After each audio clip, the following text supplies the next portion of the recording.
Good evening. Welcome to the July 16th, 2024 Borough President ULURP hearing. I'm Spencer Williams, Director of Land Use and Topography for the Brooklyn Borough President Antonio Reynoso.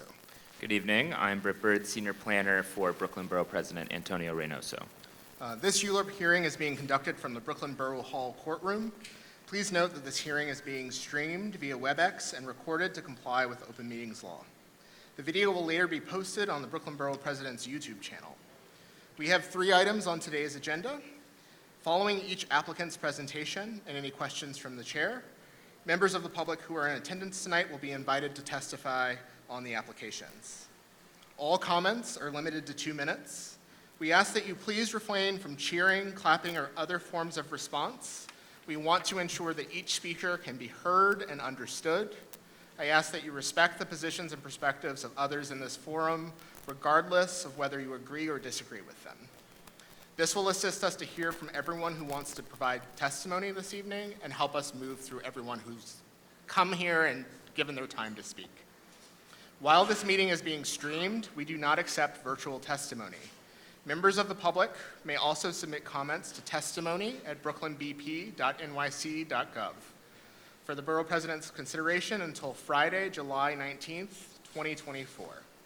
Please call the first item. Calendar item number 1, 2390 McDonald Avenue. A private application by MTL Realty LLC seeking a zoning map amendment from C81 to C44L and a text amendment to map a mandatory inclusionary housing area to facilitate the development of a new 91,531 square foot, 8-story mixed-use building with 73,948 square feet of residential area across 80 dwelling units and 17,582 square feet of commercial area at 2390 McDonald Avenue in Gravesend, Community District 15, Brooklyn. On June 25th, 2024, CB15 voted to approve the application, noting that the project will enhance the neighborhood and fit within the character of the area with the proposed height and number of parking spaces proposed. The applicant could approach the podium and please state your name and present this application. Sure. Good evening. My name is Todd Dale, and I am here on behalf of this application. As noted, it's for MTL Realty LLC that's seeking a zoning map amendment and a zoning text amendment. Getting used to this. It is in the Gravesend area of Brooklyn at the intersection of McDonald Avenue and Village Road South within the area of Community Board 15 of Brooklyn. This application is being sought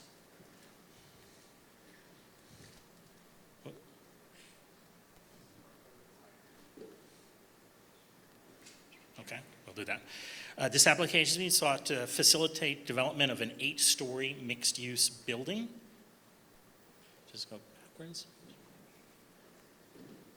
There we go. Okay. Facilitate development of an 8-story mixed-use building that has approximately 73,000 square feet of residential floor area and approximately 17,500 square feet of commercial floor area. As was noted, it is proposed to contain 80 dwelling units, between 24 and 28 of which would be for affordable housing under the mandatory inclusionary housing program. It also is proposed to have 120 accessory parking spaces located in the cellar level. This site and area is located along McDonald Avenue, which is a wide roadway, 100 feet in width. The F train travels above grade adjacent to the location. The area is characterized by mixed-use development, a mix of commercial, residential, automotive, and light manufacturing uses within 600 feet of the site. The interior blocks are primarily to the west and the east, have the residential development, and of note, to the rear of the site, you can see it towards the top of the page there, is the Gravesend Cemetery. The specific development site, Lot 50 within Block 7146, is approximately 19,000 square feet, and it has 210 feet frontage on Village Road South. It's currently improved with a single-story building that would be demolished. in conjunction with the proposed development. It is located in a C81 district that has been mapped since 1961 with no changes. This area as a whole is characterized by a mix of zoning districts. To the north and the south, there are small M11 districts that are manufacturing districts.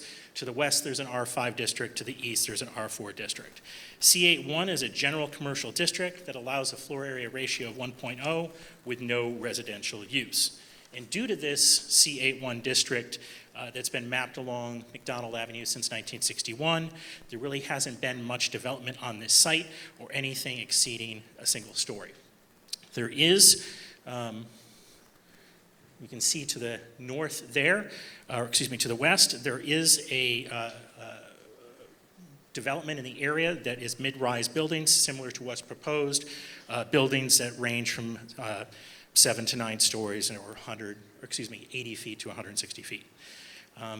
This site is considered, would be ideal for residential development because as this slide shows, it has immediate access to the F train. It's also within a 7-minute walk of the N train, and there are also multiple bus lanes that run through the area. The proposed zoning map, which shows here, would be a C4-4L district, which will be mapped at the corner of the intersection there over Lot 50 and a portion of Lot 49. C4-4L districts are designed to be mapped along corridors that have rail right-of-ways similar to this site. They allow a 4.6 floor area ratio, which is equivalent to an R7A residential district. And generally they're characterized and designed for mixed-use mid-rise buildings similar to that which is proposed, ranging from 7 to 9 stories, similar to the 8-story that's proposed. This district is characterized by special setback regulations that permit room between a building and a rail right-of-way. Comparing the districts, this gives a little breakdown between the C81 and the C4-4L. As noted, the current C81 is a 1.0 FAR commercial, a limited 2.4 FAR that's allowed for a limited number of community facility uses. In contrast, the C4-4L district that is proposed would allow for a 4.6 floor area ratio for residential development with mandatory inclusionary housing requirements, and it would also allow for a 4.0 floor area ratio for commercial uses. This tax map gives a little bit closer or better idea of the site that is proposed to be rezoned as part of this application. As noted, it includes Lot 50, which is outlined in red, which would be the development site, and a portion of Lot 49, which is adjacent to the north that is currently developed with a commercial use. The proposed development, as noted, is about 91,000 square feet, approximately 74,000 square feet of which will be residential use. It would contain 80 dwelling units and have ground floor commercial, approximately 17.5 square feet of commercial floor area located on the ground floor. Also, 120 accessory parking spaces are proposed in the cellar. This section gives you an idea where it is. The parking spaces provided are in direct response to a request of the local community board that had requested a minimum of 1 space per each of the residential units proposed. The remainder overflow units would be for the eventual commercial and ground floor tenants of the building. The setback also, the section also will present a representation of the setbacks that would be required under the district and show how it provides a buffer between the adjacent residential uses. With respect to the affordable housing units, the proposed text amendment would map this area as a mandatory inclusionary housing area under option 1 or option 2. Of those 80 units, option 1 would result in 24 of the units being affordable units at a 25% of the residential floor area. It would include 12 one-bedroom and 12 two-bedroom units. The other option,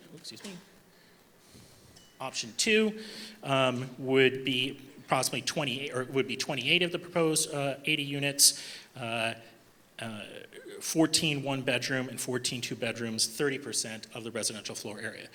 The difference between option 1 and option 2 is option 1 has a mix of AMI requirements that average out to 60% of AMI requirements for affordable housing, whereas option 2 would be 80% of AMI. That is the extent of the initial presentation. I'm happy to answer any questions about the proposal or the proposed development. Thank you for your presentation. We do have a number of questions for you on this proposal. First, why are there no three-bedroom units included in the MIH? And is this consistent with HBD's bedroom mix requirements? Okay, with respect to HPD, yes, it is consistent with HPD requirements, but HPD would review the unit mix again. At this time, there's no nonprofit operator that's been selected, but they would work with HPD and ensure that it complies with HPD requirements. With respect to why there's no three-bedroom units, since the MIH is tied to the residential floor area, there are significantly, the current development has very large three-bedroom units, so providing affordable three-bedroom unit would minimize the total number of affordable units that could be provided. I don't have those exact figures, but providing one and two bedroom units under the affordable program just allows for more affordable units to be provided. Thank you. Is the applicant willing to reduce the proposed parking down to no more than 30 spaces required by zoning? We would say that the proposed parking that's set forth was in direct response to a request of the community board. There was actually a redesign of the proposed development that went to them to provide this parking and also to limit this to 8 stories. So, with respect to, listening and hearing the concerns of the community board of F15, the preference would be to maintain the parking spaces. We also believe that because of the proposed commercial uses that would be on the first floor, it allows for some overflow for anyone visiting those uses. Thank you. What are, if any, the impacts on historic Gravesend Cemetery, and are there any restrictive declarations or e-designations pertaining to excavation near the site? E-designation wouldn't apply to the cemetery, but there would be a restrictive declaration that would be required to ensure that it meets all archaeological standards reviewed by DOB and city planning that would be executed in conjunction with the approval. And the restrictive declaration is tied to this particular lot owner, and this actually goes hand in hand with why the particular area was set forth to be zoned. Because this is a single applicant for that lot, they couldn't guarantee that other lots in the area would be willing to execute the restrictive declaration, and so correspondingly that's why this particular area was set forth, because this property owner and applicant is willing to execute that restrictive declaration to ensure no adverse effect on the cemetery. Thank you. Can you speak to any concerns or preferences raised by the community board? I know that you've spoken about parking. The main concerns that were raised by the community board were limiting the height of the building. That's reflected in the 8-story building that's proposed. The provision of the parking, which we discussed. They did ask if we had reached out to MTA, but MTA, since there's no entrance directly adjacent to the lot, wouldn't engage in a discussion. And I think that those were the primary concerns. Oh, one final concern that was raised was they questioned if there would be any adverse effect from the F line, which is directly adjacent to the site. And we noted that there are city requirements that would require noise canceling glass, which would be installed in the building to minimize any of that impact. Okay. Thank you. And the last question for you, did you and DCP consider expanding the project area to include more of the C81 district? Okay. This relates to what I spoke to earlier, that because of the cemetery and the primacy and concern of maintaining that cemetery and ensuring that a restrictive declaration could be recorded, that's why it's limited, because there could be no guarantee that other property owners would be willing to engage in executing a restrictive declaration. So that's why it's limited to the size. Thank you, Todd. This panel is now excused. We will now call for testimony on this application for members of the public in attendance tonight. Please note that all comments are limited to 2 minutes.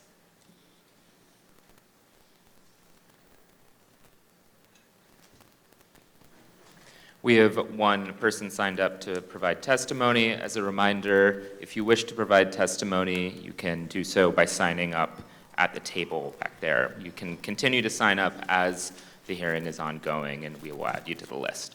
Our one testimony signed up right now for this application is Alicia Boyd.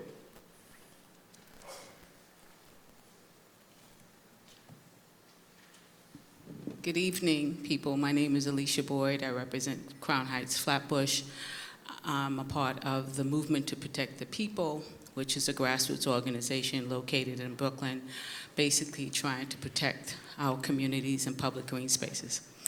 My only question that I have about this development, well, there are two questions about this development that are of concern. One is the fact that you're taking a very, you have a commercial corridor that has basically single-family, single-story development, and you're about to put a large development complex there on that corridor. And the problem when you start to do that is that it becomes a domino effect. So once you begin one project, then here comes another project, then here comes another project. And a lot of people are here because of that same situation where they started out with one zoning requirement, then comes another zoning requirement, then comes another rezoning application. So once you start the 8-story buildings and the 9-story buildings and the 15-story buildings, that's what your community wind up showing. On the map, they show that the 8-story and 12-story buildings are very far away from this development, and yet that's what they're going on. My concern is for the fact that there are no 3-bedroom apartments. This is an indication that this development project is not considering families. And this has been an ongoing problem about not considering families. A lot of people, we lost 186,000 children within the last 2 years because families are not being considered in New York City, and it's very difficult to find rental apartments for families. And so I would hope that the borough president would consider demanding that this developer, who's basically doing something that nobody else is doing in that neighborhood, would insist on having family units and not just 1 and 2 bedrooms. Thank you. Thank you for your testimony. Again, I would encourage the audience to not respond to folks' testimony so that we can hear from everyone. I know that you may have things that you strongly agree or disagree with. The purpose of the public hearing is so that we can hear those concerns and inform our recommendation from the Brooklyn Borough President's office. So just once again, would encourage you. At this point, we do not have any additional folks signed up to provide testimony on this item. Are there any members of the public who would like to testify?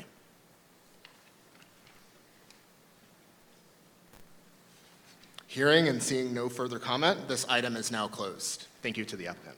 Thank you. Please call the second item. Calendar item number 2, Brooklyn Yards rezoning. A private application by Brooklyn Yards Development LLC seeking a zoning map amendment to change the zoning from M11 and R5 to C45, R6, and R6 C24. A zoning text amendment to map MIH, and several zoning special permits and authorizations to facilitate a new 335,000 square foot development, including 272,000 square feet of residential development across 270 dwelling units and 64,000 square feet of commercial development over railroad tracks in an area roughly bounded by 14th and 16th Avenues and 59th and 61st Streets in Borough Park, Community Districts 11 and 12, Brooklyn. Community Board 11 voted on June 20th, 2024 to conditionally approve the project provided that the developers agree to increase the number of parking spaces. While the majority of the project falls within the boundaries of CB12, CB11 expressed concerns for the unintended impacts to the availability of street parking resulting from the project. CB12 voted on June 18th, 2024 to approve the project with the condition that the developers agree to increasing the accessory parking spaces to a total of 80 spaces. Please state your name and present this application. Thank you very much. My name is Ken Fisher. I'm Land Use Counsel for BK Yards, as we refer to it. Representative of ownership is sitting in the back. I'm just going to briefly introduce the project, and then it'll be presented by Jay Valgora from Studio V, who's the project architect. This project has been 40 years in the making, not necessarily with our clients' involvement, but it was 40 years ago that Conrail sold the right to build above the Long Island Railroad cut in Borough Park, and eventually some of those rights wound up with our client. For many years, people in Borough Park, one of the most overcrowded neighborhoods in the city, have looked at that rail cut and said, why can't you put housing there? Very similar to how the borough president, when he was in the council, was looking at the BQE.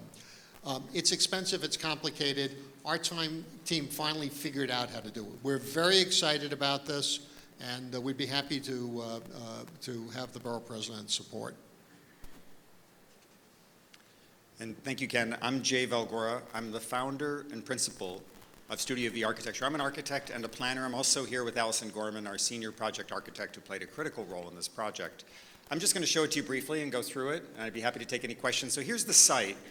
We're in Borough Park. We're between 59th Street and 62nd Street. It's unusual because it's a rail cut, so it's this kind of funny diagonal shape. It cuts through the middle of the block. As Ken explained, it's like a leftover space. It's like a cut. It's almost like a slash through the neighborhood, and we want to really restore that, heal that cut, and actually replace it with housing that's commensurate with the scale of the community. I'm going to show you that in some detail. This is the community district map. Just to make everything complicated, as you heard from the introduction, it falls between 2 community boards, which is fine. So we're reaching out to everyone. By the way, I would note that that last community board meeting, they also did vote with the conditions, but to support it unanimously. And I do a lot of these projects, so I'm excited about how some of these things go forward. I believe I still get to present, right?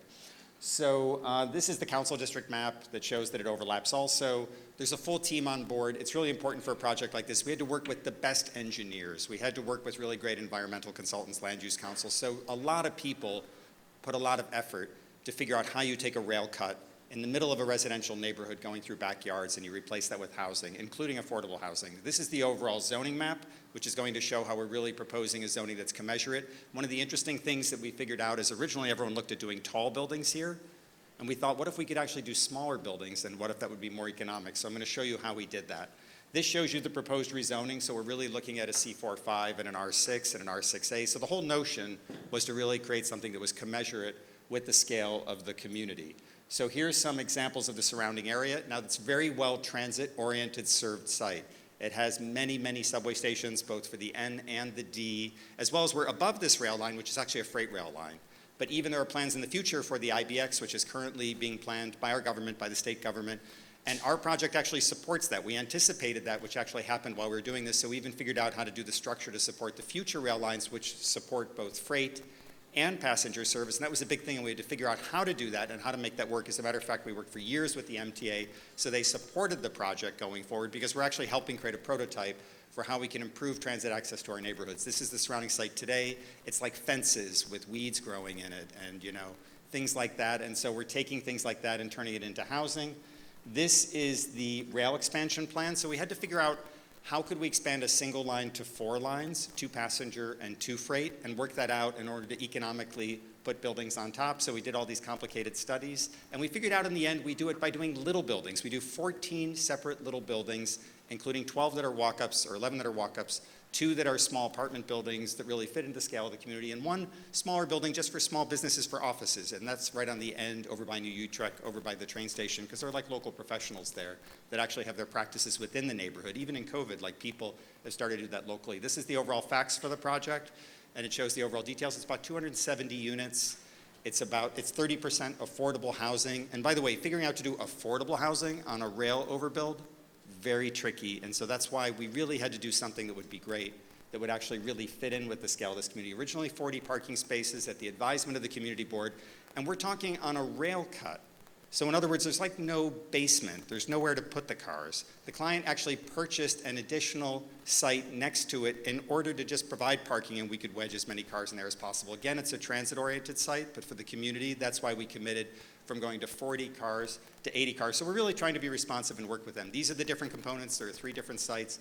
The one slightly taller building is that one building with the offices that's right over by New Utrecht. That's right by the elevated railway line. Then you can see the first apartment building, a whole series of small walk-ups. The walk-ups are like classic Brooklyn walk-ups. They're 4-story. They have stoop gardens. They have staircases. They're fully accessible, though. We made sure that we meet all the accessibility requirements, including the ground floor. And so this shows you how that works. Sorry, that went forward a little quickly. We created an open space. So we created a little plaza over on New Utrecht. We created a playground over in the center portion. I think it's over on 15th Avenue, so that we actually included that. And even a little green passageway that goes through and connects it that creates kind of pedestrian walkways for mothers, for strollers, for things like that, and connects into the playground. So we tried to do some really special things. Here's the overlapping community district map. Finally, renderings. So you can see how it's really a series of small buildings. Most of them 4-story, the vast majority. 2 of them 6-story, because for the deeper ones in the middle, we had to make it an elevator building, so that made sense to make them 6-story. We found out, and this was the amazing thing, that doing these smaller buildings actually not only fit into the community better, but it was more economic. It was actually easier. In other words, it was using classic Brooklyn prototypes. So here you can see, for example, a view from 61st Street, where it's like a classic Brooklyn street, 4-story buildings with little stoop gardens, with staircases going up. Like, this is the stuff we're inspired by these communities, and we want to do something that really fits in. Now, this is on the backside by the rail cut. I have to show it like with the fence, but this is the green walkway that actually connects through the whole neighborhood and goes through each of the blocks and connects into these series of arches. So it does create this kind of pedestrian connection. Note the buildings have different materials, different colors, textures. We want it to fit naturally into the neighborhood. It's not like a mega development. It's like a series of small developments that kind of fit in together that create something really special. This is, again, a view of that green walkway where some of these little walk-up units have little gardens and doorways that spill out. We're nearly done. These are the archway from the entrance from New Utrecht Avenue, so that leads into that central space. There's also bike storage underneath there and things like that, because biking is important, and especially in Brooklyn. And then this is on the other side. This is a view over by, on the other side where you can see another one of the buildings that opens up, and that's where the children's playground is. The proposed actions are very complicated, and I could take you through it, but the gist of it is it's a general large-scale plan, which means we do a custom massing where we fit it into the community. Thank you. And so we really create kind of a custom massing as opposed to a general massing that works with it. And these are these super detailed diagrams that if you guys really wanted me to bore you to tears, I would show you how we worked out all the zoning actions in order to make that work. But it was meticulously worked out, for which we got the great support of the community. I'm really honored to show this to you today. Thank you. Thank you, Ken and Jay, for your presentation. We have a number of questions for you. Is the applicant taking advantage of all of the requested floor area ratio? And what is the maximum number of units that could be built here, given some of the engineering constraints of the site? So for us, and this is something you guys won't hear very often, it wasn't about the number of units. We, of course, wanted to create as many units as were reasonable. It was actually about how do you create the best number of units on a rail platform. And so instead of building giant towers and trying to actually go for even bigger buildings and more units, we said, what's a reasonable number of units that'll make an economic return? And by making them smaller and making them fit relative to the rail platform, we worked with a brilliant engineer, Arap, one of the best engineers in the world. We worked with Tishman Construction to figure out the cost of that. Basically, you get 270 units. So it wasn't about trying to actually do more units. It was trying to do the right number of units and also still to make 30% of them affordable. Thank you. Also, one other thing, we did want to include more larger units, which is very important for this community. So we made sure to add more 2- and 3-bedroom and larger units, which decreases the overall unit count a little bit. But we felt that was important to include a larger number of that than would normally be included. I'd have to pull that out because, to be honest, I just don't remember it off the top of my head. But we added more than is typical, and Has the yeah, applicant... and actually we added some 4 bedrooms, sorry. We could get back with the number. I just don't want to tell you the number if I don't remember it exactly. Yes, and the project information is also available on the city's zoning application portal. Has the applicant consulted with the Economic Development Corporation and Department of Transportation to evaluate the potential for transload freight facilities along this portion of Bay Ridge branch rail line as called for in the Delivering Green Freight Plan? Actually, even before that document was issued, which I think was 2021, we had met with EDC's team, Andrew Genn, who I'm sure you all know. We also met with the Port Authority. But more importantly, in discussing our platform design with the MTA, it has been critical to them from the very beginning that we be able to accommodate 2 freight lines and 2 passenger lines, even though at that point in time they didn't really know how that was going to be. All of the engineering about the platform has been to allow that to happen. When they introduced the IBX, we had additional consultations with the MTA and their engineers, and ultimately they advised city planning that we would not be interfering with their operation. They did, of course, reserve the right to approve our construction drawings, but at great pains, Jay's team was able to design this to accommodate future rail service as well as passenger service. Thank you. This panel is now excused. Thank you. We will now call for public testimony on this application for members in attendance this evening. So we have no one signed up in advance to provide testimony on this application. Is there anyone who would like to speak? Yes, if you could state your name into the microphone and then deliver your testimony.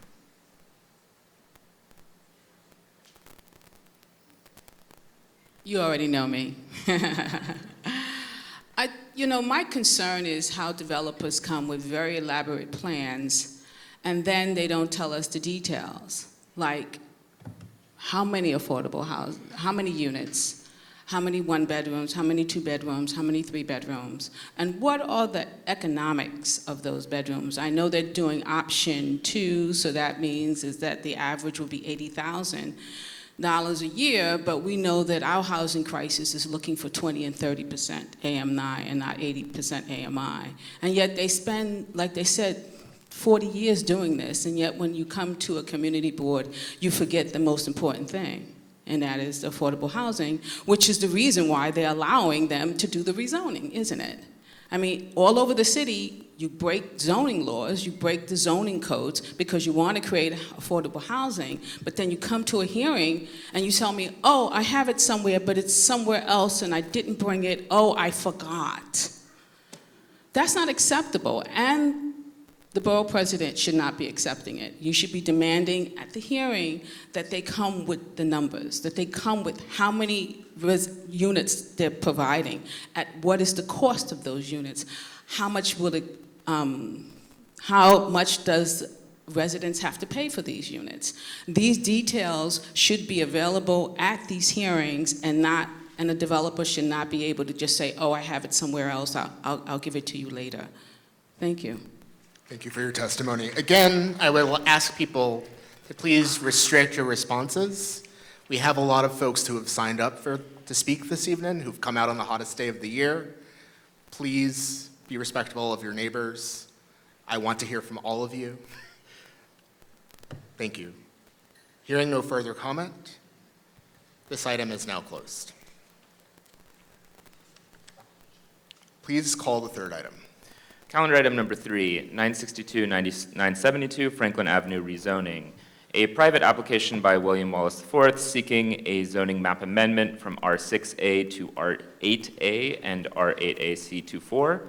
A zoning text amendment to map a mandatory inclusionary housing area and a parking special permit to facilitate a new 472,474 square foot, 14-story mixed-use development with 373,800 square feet of residential area across 475 total dwelling units, 152 of which would be MIH, and 103,556 square feet of commercial area at 962-972 Franklin Avenue in Crown Heights, Community District 9, Brooklyn.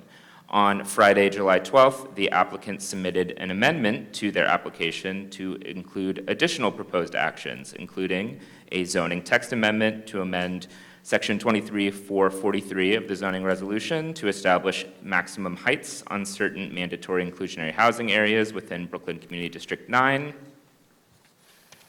and a zoning text amendment to amend Section 24-56 of the zoning resolution to establish a companion provision to Section 23-443 applicable to community facilities. With these additional proposed actions, this application would now facilitate the development of a mixed-use 14-story building with an FAR of 7.19, down from 7.20 FAR when originally certified. The development would include 8,470 square feet of commercial space and 374,449 square feet of residential area across 475 dwelling units, 119 of which would be affordable under MIH Option 1. On June 24th, 2024, Community Board 9 voted to disapprove this application.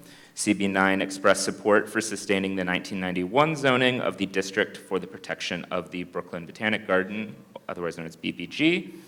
CB9 also resolved that any proposed modifications to the application after certification should not be considered as part of this ULURP review, as the board has not been provided sufficient documentation to substantiate or refute any claims made in revised presentations. CB9 has resolved that the applicant has not acted sufficiently to address community concerns, and the adverse impacts outweigh the nominal increase of affordable housing stock proposed in the project. Please state your name and present this application. Good evening. My name is David Rosenberg, and I'm Land Use Counsel for the 972 Franklin Avenue rezoning, which is a joint venture of the Continuum Company and Lincoln Equities, and I'm happy to be here presenting tonight for this application. So, in addition to the developer partners, there is a third partner here in this. This project stands to set a real precedent for the city and set a framework for future development that is union-built, financed, and organized. The construction financing for this application, for this work, if approved, is going to be provided by the AFL-CIO Housing Investment Trust, which is designed to and has decades of investing in socially responsible and union-friendly housing investments, and most importantly guarantees that every job in this building, from construction to operation, is 100% union. Again, I'm going to ask members of the crowd to hold your comments until it is your turn for public testimony. We want to hear from the applicant. Again, please limit your response. Thank you. Please continue. So getting into just a broad overview, we'll get into the details. We're talking about a 14-story proposed building with 475 rental units, 75% of which are going to be market rate, 25% of which are workforce and affordable permanently income restricted housing pursuant to MIH option 1. Now, to do this, we're proposing a series of actions. The biggest one is a rezoning from the existing R6A to a proposed R8A, zoning text amendment for mandatory inclusionary housing, a zoning text amendment to make sure that we restrict height so as not to reduce solar exposure for the Brooklyn Botanic Garden, which we'll discuss in detail, and a special permit to reduce the overall required parking for market rate housing units. You can see here the area that we're proposing the rezoning. The area in the dotted line covers the entire block, which is the subject of the text amendment that was part of the modification that we'll discuss, and the rezoning on what are lots 43 and 46, which are the proposed development site, where you can see the R8A as well as the new proposed commercial overlay. As you can see here, and in this drawing that shows it a little more clearly, the sites along Washington Avenue right next to it, as well as to the south, have been zoned R8A since 1991.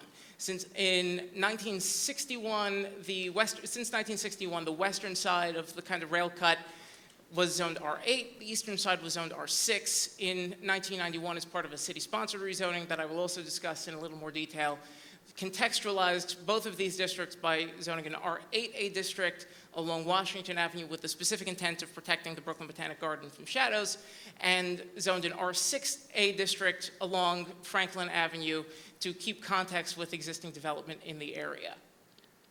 So again, the proposed development was discussed, 14-story building, about 384,000 square feet of floor area, ground floor commercial, cellar and ground level with parking for 20% of the market rate housing units as opposed to pursuant to the special permit as opposed to 40%, and residential rental units with 25% being affordable and workforce housing permanently income restricted pursuant both to mandatory inclusionary housing, option 1, and the Affordable New York program.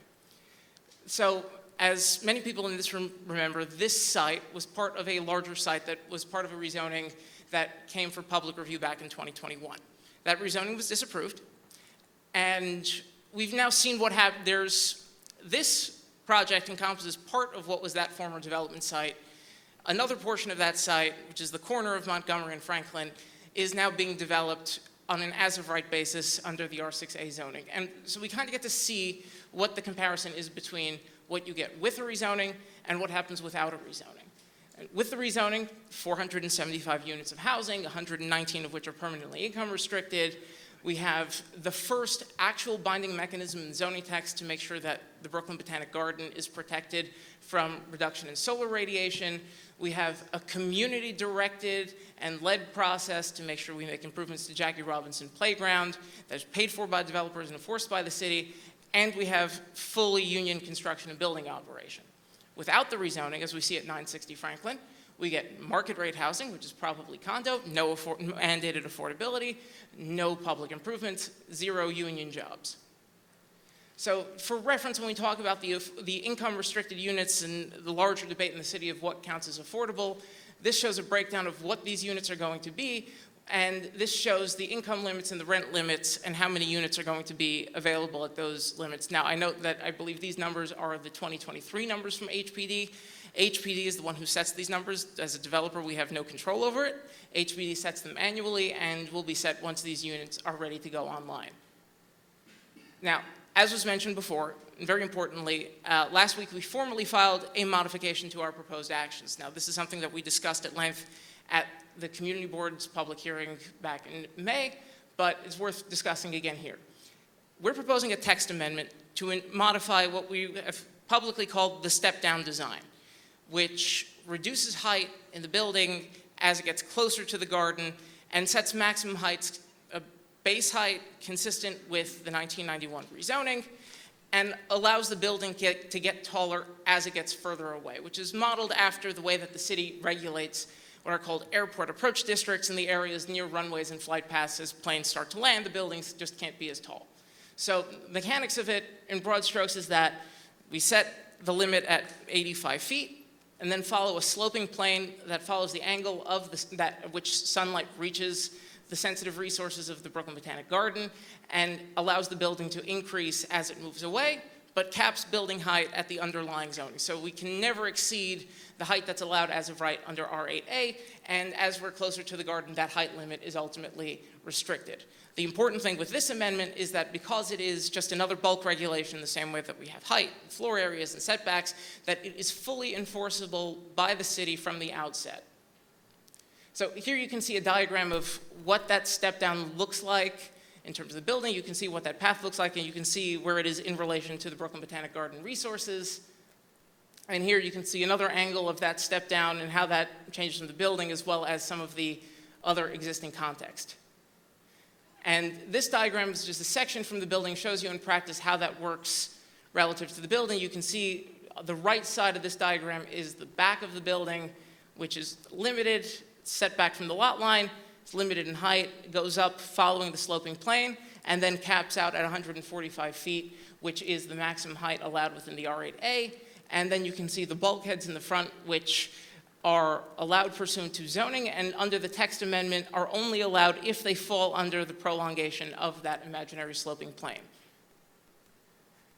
Now, we believe that this project is not only consistent with the city's general land use framework for these sites, but is also consistent with the Borough Presidents' housing growth and parking demand management framework as part of the comprehensive plan for Brooklyn.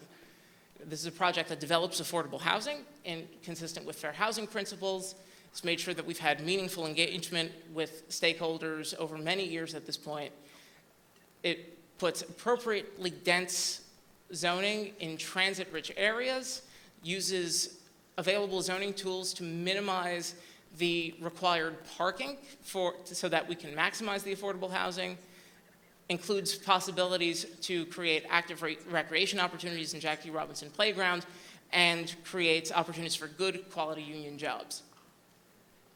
So a lot of talk has been made about the 1991 Washington Avenue rezoning, and up here, as you can see, I have a quote directly from the 1991 report, City Planning Commission, which is that, and I'm sorry that you can't see the images all too well there. I think I have it in a slightly clearer version over here, where you can see the concern was that the existing R8 zoning along Washington Avenue allowed for buildings using height factor regulations that could reach 18 stories, which would be both out of context in the neighborhood, but also pose a risk for significant shadows.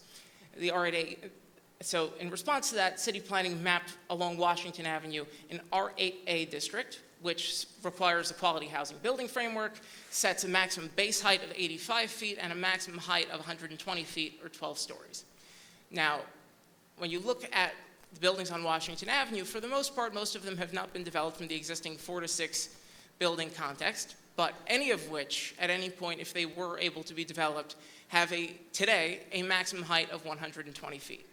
And whatever thought there was in 1991 that buildings may not be developed, we've seen 2 developments along this corridor since pursuant to the existing R8A regulations. One of them, 111 Montgomery, which is a site that was owned by the Brooklyn Botanic Garden and sold to a condo developer, which is built to an existing height of 120 feet. It's quite close to the Brooklyn Botanic Gardens conservatories and resources, as you can see there at the top of the map. And then more recently, you have One Sullivan Place, which was built on a small lot on the corner of Sullivan Place and Washington Avenue, but utilizing as-of-right zoning lot mergers with adjacent rent-stabilized buildings, was able to build a cantilevered portion above those existing rent-stabilized buildings to also reach a maximum height of 120 feet. And when I say 120 feet, I mean 120 feet before any bulkheads that are allowed as permitted obstructions. Now, and pursuant to our text amendment, we're setting the maximum height lower than the existing zoning along Washington Avenue, and we are taking away the ability to put these additional bulkheads and other permitted obstructions that could pierce the height limits that zoning generally sets. And so when we look at that, all of this was done, of course, in a design to make sure that we minimize the impact on the garden. So the analysis that you see here shows what the shadow impact is in the DEIS, and shadows on the individual garden resources generally range from about 15 minutes or so on one day to really the one on the longest day, a maximum of 1 hour and 10 minutes on June 21st, the longest day of the year. You'll see there resource P encompasses all of the areas that encompass all of these smaller propagation tunnels and greenhouses, which are mostly mechanical space and others. But as we know from just being outside, shadows are not the only way we experience light. And there are other things that get in the way, right? Other than cloudy days, there's existing tree cover. And you can see here satellite images from different seasons and different years that show that there is a kind of perennial cloud cover, shade cover from existing trees along Washington Avenue before these resources. And these shadows, based on the Seeker Technical Manual, which makes a number of conservative assumptions for good reason, are not accounted for in the DEIS.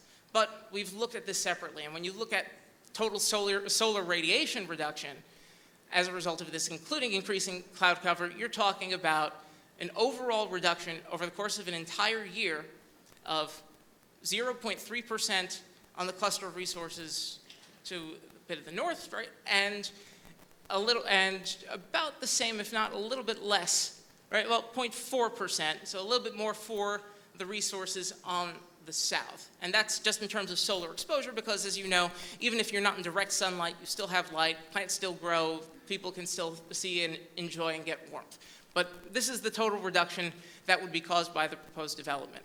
And back in the last iteration of this, the Brooklyn Botanic Garden had asked that we look not so much at shadows and sunlight, but also that we look at what's called the daily light integral, which is the unit of measure to see how plants respond to sunlight and generally grow.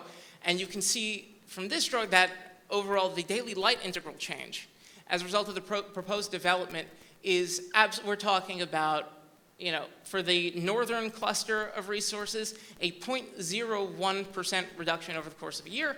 And for the resources on the south, we're talking about 0.11% over the course of the year. And so we think that this proposed text amendment that provides an enforceable mechanism to ensure this design avoids the potential impacts that people have been rightly concerned about for the Botanic Garden without sacrificing any of the density or affordability that underlies this application. And with that, I'm happy to take questions. Thank you for your presentation. How has this application shifted since it was first presented and then certified at the Planning Commission and then presented at the Community Board 9? So our first presentation on this iteration of the application to the Community Board came in April, before we were certified. And when we came there in front of the Community Board, we said that there is one version of the project that is going to be certified, and that shows a full build-out of the R8A envelope, not just in the front of the building, but also in the back all the way through. But that was not the application that we wanted to bring. We also showed at that meeting, we showed the step-down massing that you all saw tonight. We showed the shadow studies that went along with it. And at the time, we were talking about using a restrictive declaration as part of the parking special permit as an enforcement mechanism to make sure that we enforce that step-down. As the process to get to certification dragged on, City of Yes went into public review, and that created complications because it's not clear how the special permit interacts with the new City of Yes text. So when this project ultimately came to certification, city planning had to certify the full R8A build, and that's what's shown in the DEIS. When we came back to the community board as part of ULURP, we also showed the step-down massing, spoke about the text amendment that we were proposing and the mechanism of how it would work, and also showed this data about the shadow study. And now we formally have modified that application in anticipation of this hearing as well as the city planning hearing next month. Thank you. Is the project planning to use 421A or 485X as part of the financing on this project? So this project, we believe, has met the criteria to vest under the now expired 421A16 program. The specific option under 421A in which it will go forward in is going to depend, it has not been determined yet, and is going to depend on the timing of approvals and the ability to meet the statutory construction completion deadlines. Thank you. On that, the racial equity report does not disclose the anticipated cost range for the market rate units. Can you provide an estimate for the potential rental rate for the over 300 market rate units? Not at this time. The racial equity report and the methodology that the city has for that report require us to look at existing housing stock to make an estimate. There isn't existing housing stock in this exact area that aligns with this, which is why the racial equity report doesn't have that information. And for the same reason, because we still have a number of uncertainties as to when this building is going to be, when this application gets approved and when this building is going to be constructed, that we can't project the market rate rents at this time. Thank you. What efforts have been made to address impacts on sensitive resources at Brooklyn Botanic Gardens and Jackie Robinson Playground? So with respect to the Brooklyn Botanic Garden, we've spoken about it. We think the best method that we can do to mitigate the impacts on the Brooklyn Botanic Garden is to restrict the height. And we know that there's been a lot of discussion before certification and after certification about making sure that there's an enforceable mechanism that we can reduce the height. And we believe that we accomplish this with the additional text amendment that we have now proposed.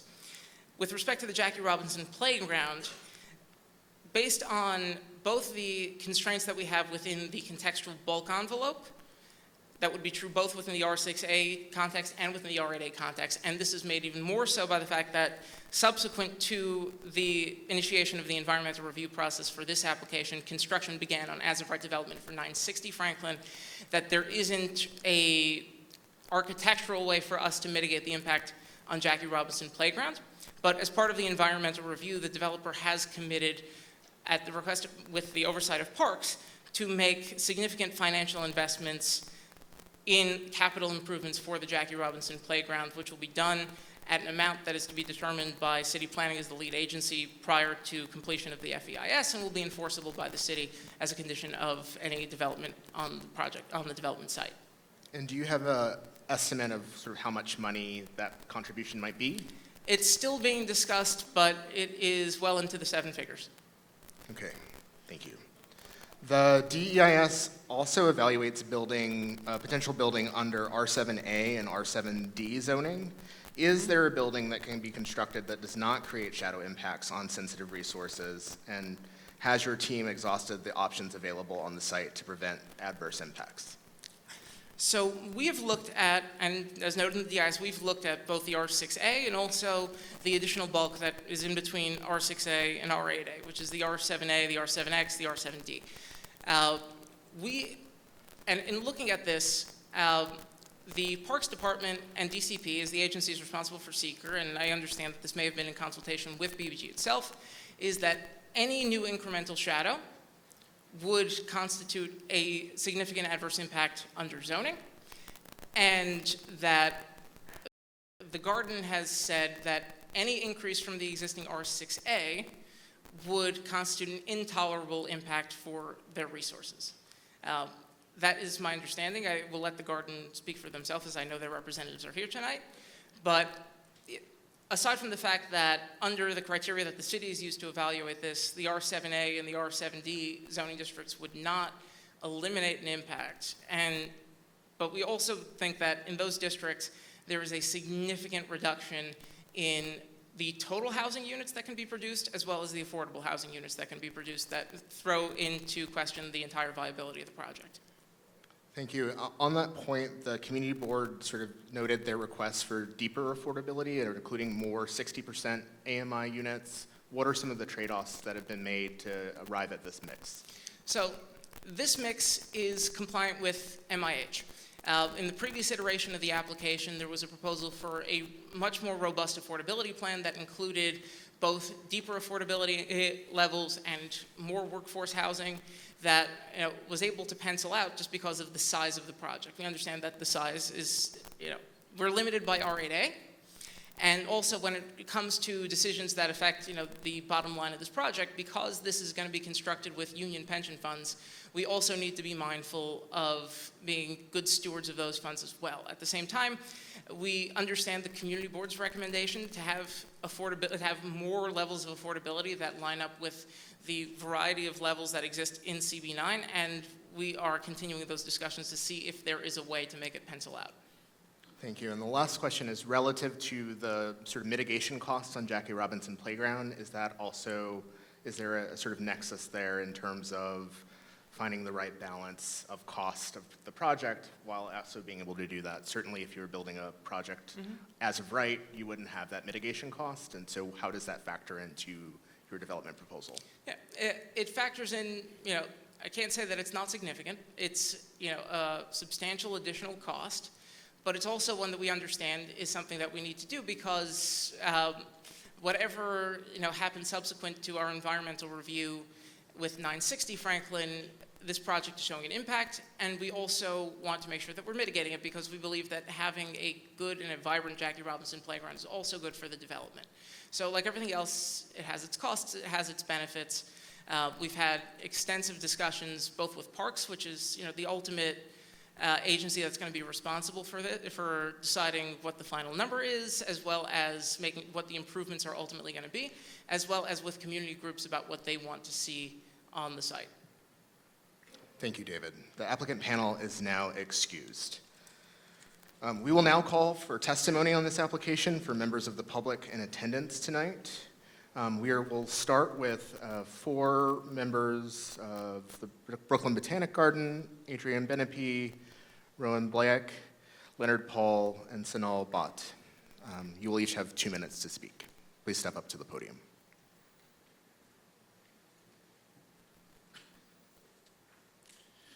Good evening. My name is Adrienne Benepe. I'm president and CEO of Brooklyn Botanic Garden. Thank you for this opportunity to speak about why access to sunlight is no small matter for the garden, and why the proposal to upzone 962 to 972 Franklin Avenue is a decision that will harm Brooklyn Botanic Garden now and for generations to come. As some of you may know, I've been an advocate for parks, gardens, and open green spaces my entire life, including 27 years in the New York City Department of Parks, where I started as a park cleaner and a park ranger and worked up to parks commissioner. I've been honored to lead Brooklyn Botanic Garden, one of the world's most renowned botanic gardens, since 2020. Brooklyn Botanic Garden was founded in 1910 on city-owned land, is now part of the consortium of 34 New York City institutions operated by independent nonprofit organizations on city property. This means the garden is owned by the City of New York and belongs to the people of New York City. In the first 2 decades of operation, BBG evolved the property into a unique collection of gardens within the garden, including a number of gardens that were the first of their type in North America, or in some cases in the world, including the Native Flora Garden and the Japanese Hill and Pond Garden. Plant education, especially for the city's children, was part of the garden's mission from the start, with teaching greenhouses, classrooms, and a children's garden, all situated along the garden's Washington Avenue side. In the 1980s, the garden's conservatory and nursery complex was built along this easternmost side as well, expanding BBG's ability to display plants from 6 continents and grow plants for BBG's entire 52-acre campus. Over the last 15 years, BBG has been engaged in the second most intensive period of site reconstruction in its history, with new entrances, buildings, and landscapes designed to be accessible and sustainable, as well as beautiful. The new assets belong to the city and to the people who live here. The investments made by the city with BBG as its nonprofit managing and fundraising partner were made for the benefit of all New Yorkers, and especially the children of New York. BBG is distinct among American public gardens as a truly urban garden that embraces its local community through education and cultural programming. To this day, children always enter BBG for free, something that's unique in the zoo, botanic garden, and aquarium world, and emblematic of our commitment to youth environmental education. Every year, more than 150,000 young people come to the garden, and many can engage with plants and environmental education year-round because of our indoor gardens and greenhouse classrooms. Commitment to the community is visible in our ticketing approach. 20% of all daily tickets to the garden are free to the public, no questions asked. Since we implemented our community ticketing program in July 2020, more than 300,000 people have used community tickets. We're equally proud of our commitment to help green Brooklyn beyond the garden walls. Through our community greening programs, we teach urban gardeners, block associations, and civic groups, often supplying them with plants grown in our nursery and conservatory. The garden's leadership recognizes that Crown Heights needs affordable housing. We have taken no position on the many developments, some including affordable housing, that have grown up around us in the neighborhood. Brooklyn Botanic Garden is weighing in on the single property that will affect our ability to fulfill our mission. We urge the City Planning Commission to reject a solution that pits a very modest number of affordable units in a mostly market rate building against a century-old public asset that relies on sunlight to serve its community. You will hear from actual experts from BBG about what the impact of loss of sunlight will be on plants in our living Museum of Plants. But it doesn't take Bill Nye to tell you that once they take the sunlight away, it's never coming back. You've heard a lot of discussion from the applicant about reducing the impact. I will tell you this. The best way to minimize the impact on the garden is to simply respect and preserve the existing zoning. Thank you very much. Thank you for your testimony. Again, I will ask the audience to please hold your applause or cheers or jeers so that we can hear from everyone this evening. The next speaker is Rowan.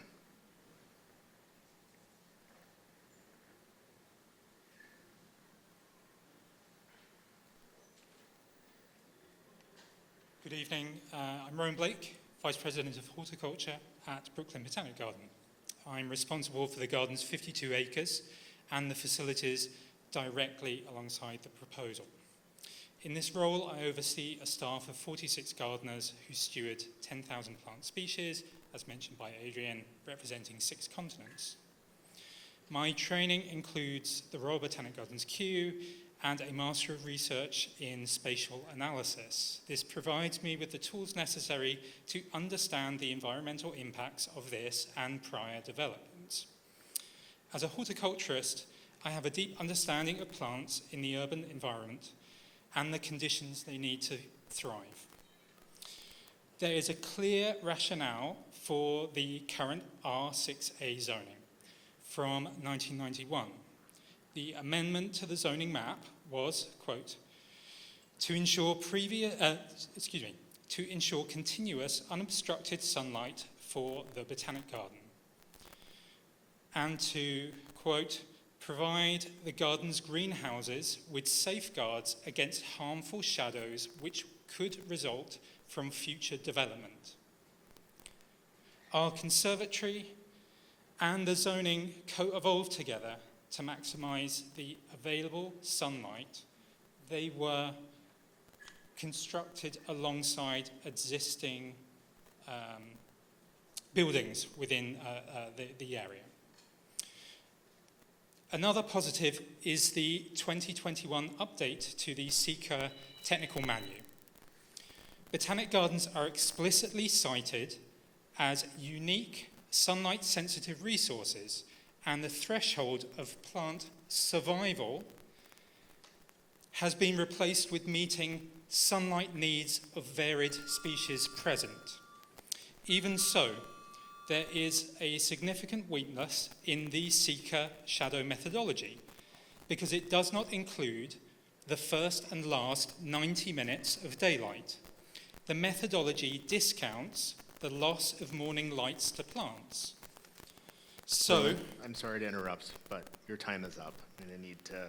Okay. We welcome you to submit your testimony. If you have it in writing, we'll take it for the rest of the hearing. okay. If you want to finish your last sentence, and we could. I will finish my last sentence. Please do not risk a local and global gem at the behest of this unconsidered proposal. Thank you. Thank you. The next speaker is Leonard.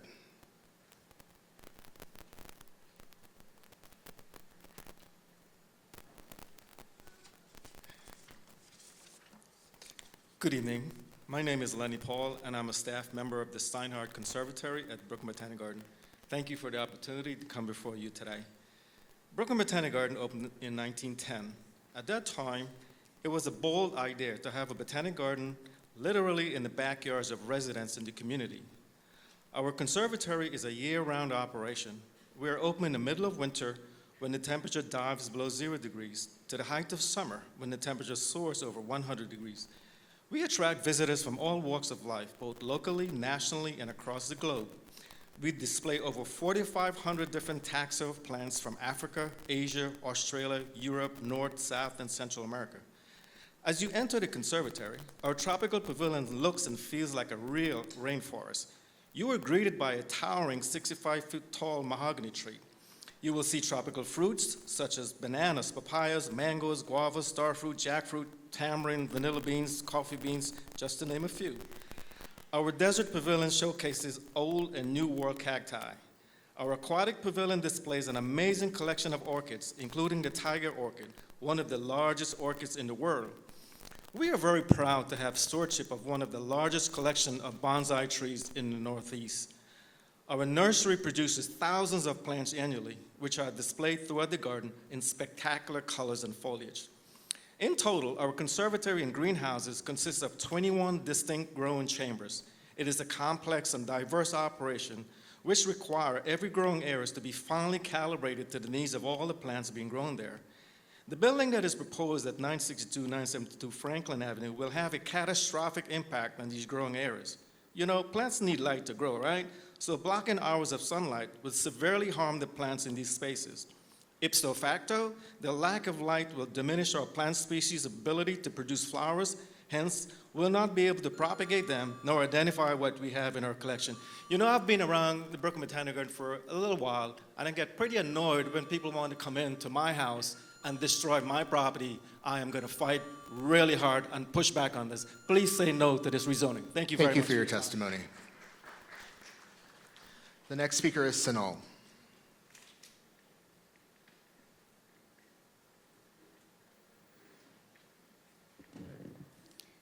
Hello, my name is Sonal. I'm the VP of Education at BBG. I've been there for 15 years, and thank you for this opportunity. Our classrooms and greenhouses are the places for kids to nurture and care for plants. These are lasting experiences for New Yorkers. And in our conservatories, children and adults are transported to different environments, tropics, deserts. Not all of them need the same amount of light. These are the experiences that help define perspectives on important issues facing all of us New Yorkers, including climate change, urban forest growth, and policies around sustainability and responsible living. We have more than 25 programs, all of them free or highly subsidized, serving the highest need audiences in New York. We serve children to adults. Each year, 130,000 people come through our programs, 250,000 children. All of our children under 12 are free, and the majority of our programs are taught by full-time permanent union staff in DC 37. We have a legacy of working with children to develop a love of nature of plants. In the Children's Garden, they learn about nutrition, keystones of healthy living in New York City. In our teacher training programs, we're in all 5 boroughs, and we're strengthening school science learning and science education curriculum. We work with teens to develop leadership and advocacy for this city. We've taken significant steps to support people with disabilities. We have a history of valuing inclusivity, working with people with autism, people with memory loss issues, and more. The plants that serve these programs, and they are the hallmark for all our programs, depend on our greenhouses, nurseries, and conservatories. That's where the plants start that let us do our work. Starting out with the conservatories and back of greenhouses, these education plant collections and growing spaces are vital. Without them, we can't do our work the way we do. Please vote to protect the zoning that allows us to do the work we do for New York City that's highly needed. Thank you for your testimony. Again, thank you.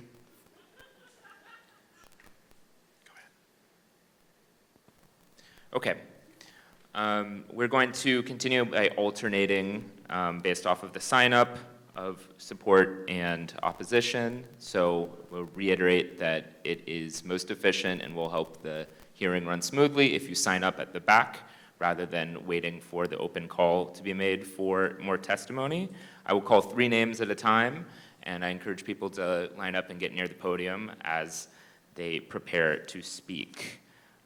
So first, we have Amit Ramgati, to be followed by Maria Ramos, and then Michael Picarito. And if I misstate your name, please feel free to correct me as you begin your remarks. Good evening, and thank you to the Brooklyn Borough President Reynoso for letting me have my remarks. My name is Amit Ramgati, and I've been an active member of 32BJ, working in the residential section for the past 3 years. I work as a porter in a residential building located in Brooklyn, where I stand united in solidarity with my union brothers and sisters of 175,000 strong. SEIU 32BJ members play a vital role in the New York City's property service sectors, contributing to buildings, stadiums, airports, and more. Our diverse membership shares the goal of improving employment standards in our industries. I've lived in Brooklyn for 31 years, specifically in Crown Heights neighborhood, where I began working in these new buildings. This is my community. This project would enhance the neighborhood I call home. The construction of this building will create permanent and secure jobs for local residents. I believe my fellow New Yorkers should have the opportunity to work in the communities where they live. I want to see my neighborhood have access to good permanent jobs just like the one I have. As New Yorkers, we firsthand see the need to increase the housing supply in the neighborhoods like mine. Throughout Brooklyn and across our great city, this residential project will help meet that need. My 32BJ secured commitments from Continuum Company for the good residential jobs at 962 to 972 Franklin Avenue. These commitments uphold prevailing wage and benefit standards. These are the industry standards that I call as a member I have learned to rely on. Industry standards that we call as a union we fight for. Thank you again for your time tonight and for making sure this project moves forward. Thank you for your testimony. Okay, so followed by Maria Ramos, and I'll also just invite speakers, feel free to adjust the height of the microphone so you can speak directly into it. My name is Maria Ramos. Is it hot enough for you? Well, Brooklyn Botanic Garden is the first responder to climate change. I, too, come from a union family, United Auto Workers, Bethlehem Steel, Meat Packers Union, and my uncle and brother were carpenters in Staten Island. I'm a member of the United Federations of Teachers, a retired school teacher. I've been volunteering at the Brooklyn Botanic for 10 years at the Discovery Garden and the First Discoveries program for babies and toddlers. We have had children as young as 1 month old to 4 years old. On one Friday, a few weeks ago, we had 400 toddlers in a 2-hour program. We have children potting up plants, taking home arts, crafts, story time, music and dance, and many other activities. About 3 weeks ago, we had early openings for children with special needs where it's their garden where they can explore. The garden is a place for working union families to relax, and I invite all of you brothers and sisters in the unions to come and visit and have a wonderful day with your family and your children. Bring your family and bring children with special needs. When you cast a shadow on our plant nurseries, our educational greenhouses, you're casting a shadow on our children, our nursery. You cast a shadow on the children who play at the Jackie Robinson Playground.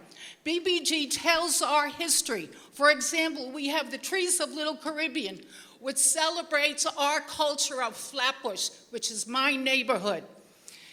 We have the Hattie Carthen tree, which we celebrate Hattie Carth from Bed-Stuy, where she organized her community to fight against the city who wanted to chop down a magnolia tree. Brooklyn Botanic Garden honored her by naming a tree after her. Come see the Hattie Carthen tree and celebrate Bed-Stuy's victory. Block that was going to, anyway, please, don't go for this rezoning. Thank you for your Brooklyn testimony. Botanic Garden is the jewel of Kings County, Brooklyn. Thank you for your testimony. And after Michael, we'll have Myra Hauben and Fernando Robles. My name is Michael Piccarillo. I'm from the New York City District Council of Carpenters, and I speak on behalf of my 140 members and their families that live in the surrounding neighborhoods. Thank you, Borough President Reynoso, for convening this hearing and allowing labor's voices to be heard. The District Council has closely observed the proposed project at 972 Franklin, moved through the ULURP process, and listened to the community's feedback. After careful consideration of all viewpoints, I stand before you to testify in full support of this rezoning. The value this project will add to the community in job creation and housing development cannot be ignored amidst the city's ongoing affordability crisis. The bleak fact of the housing crisis is real, especially in this borough. Brooklyn's 1.27 rental vacancy is even lower than the dire 1.41 citywide rate. Its median rent of $4,100 per month sits at an all-time high. And in June, average monthly rents for 1 and 2 bedrooms reached new record highs of $5,229 and $3,952 respectively. Consequently, Brooklyn has some of the city's most crowded neighborhoods in the city. Not to mention, it has a homelessness problem. These realities weigh down on our members, the community, and the city alike. We cannot wait for the perfect opportunity to build what we need now. 972 Franklin will host 475 units, 152 of which are affordable. Advancing the rezoning would provide urgent relief to the neighborhood's housing ecosystem. We agree that the project's final plan must incorporate the community's feedback. Concerns over the Brooklyn Botanic Garden are valid. Granted, all the recreation, education, and history it adds to our city. However, we should not let NIMBYism hide in the shadows. The developer has a responsibility to devise a plan that does not significantly impact a New York City jewel. And our elected officials have a duty to make the final decision, not hand veto power to those scared of change. Thank you. Thank you for your testimony.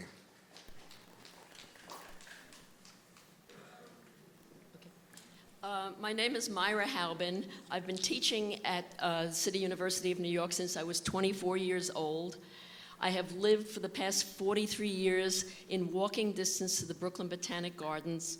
It's been an amazing place of magic, peace, and learning about people and plants from around the world. I've regularly walked and sat in all the different sections of the gardens and noticed the children, the community gardens, the families, the people of all ages, races, religions, and people visiting from many countries. I have sat quietly grading the endless stream of papers that those of us who teach face daily. This is a world-class garden that draws local community members and visitors to it regularly, reflecting the best of New York. Using the need for more affordable housing while destroying the gardens should not be allowed to happen. I was at the community board Zoom meeting about this issue in June 2021. 500 people registered to speak their 2 minutes, and except for the developer and one person who was promised housing and a job, everyone spoke in opposition with their personal stories and their love of the gardens and their use of the gardens with their families for many decades. The BBG director had 55,000 testimonials and 3 giant binders from members opposing the upzoning. We thought we won after more meetings, ending with the City Planning Commission seeming to rule against the proposed 37-story twin towers. And yet the buildings went ahead laying the foundation for their plan to go ahead and build twin towers. And a month ago, on June 18th, I was at another community board meeting at Clara Barton High School. And again, developers were requesting upzoning for more buildings, which would shade out part of the gardens as well as local playgrounds and school areas. I am begging that there be no upzoning for buildings which will block sunlight over the gardens, destroying it and destroying the community. I'm asking for your support against 962, 972 Franklin Avenue rezoning application. Thank you. So after Fernando, are there any other testimony that wish to speak in favor?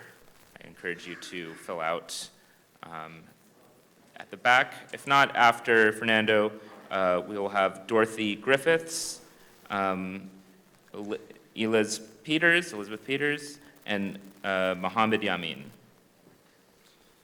Hi, my name's Fernando Robles. I'm a business agent for Sheet Metal Workers Local 28 in Brooklyn. The Crown Heights community urgently needs mixed income housing that includes affordable options. The 970 Franklin Avenue project will transform an underutilized plot into a 14-story mixed residential development with 25% dedicated to workforce and affordable housing.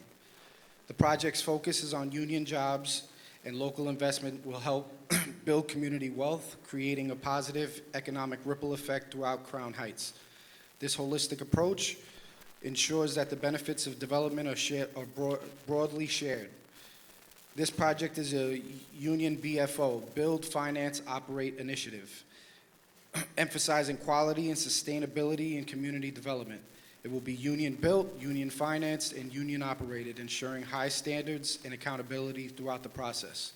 If approved, 119 units will be reserved for low to middle income households, providing much needed affordable housing in the area. This project promises at least 120 units of low-income housing with a 50% community board resident preference, prioritizing local residents. The development is projected to create roughly 1,000 union careers during construction with members of the Building and Construction Trades Council of Greater New York. With unions managing the property, residents can expect high standards of maintenance and service, ensuring a safe, clean, and well-maintained living environment. This demonstrates unions putting their money where their mouth is, investing in the community's future. Over $250 million in pension funds will be invested in the Crown Heights community through this project. This substantial financial commitment underscores the union's dedication to rebuilding the community in the right way. The project includes robust community outreach efforts, ensuring that the voices and needs of local residents are heard and addressed. This initiative is zip code based, prioritizing those who live and work in the area. That's it. Thank you.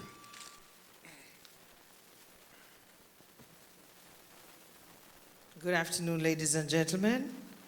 I'm Dorothy Griffiths, an archaeologist who has been living in Brooklyn for the past 14 years. I arrived in Brooklyn in 2010, and my first port of call, separate from the library and at Grand Army Plaza and the museum, was the Botanic Garden. The garden became my #1 place to relax and forget about my troubles. I started out as a regular visitor because I was drawn to the serenity and the greenery of the garden. How can you then contemplate the unthinkable to block the heavenly location, that which makes it divide its sunlight? Sorry, that is clearly unwise and definitely suicidal for the plants and the animals and the human life which embodies the life of the garden. Please go back to your drawing board.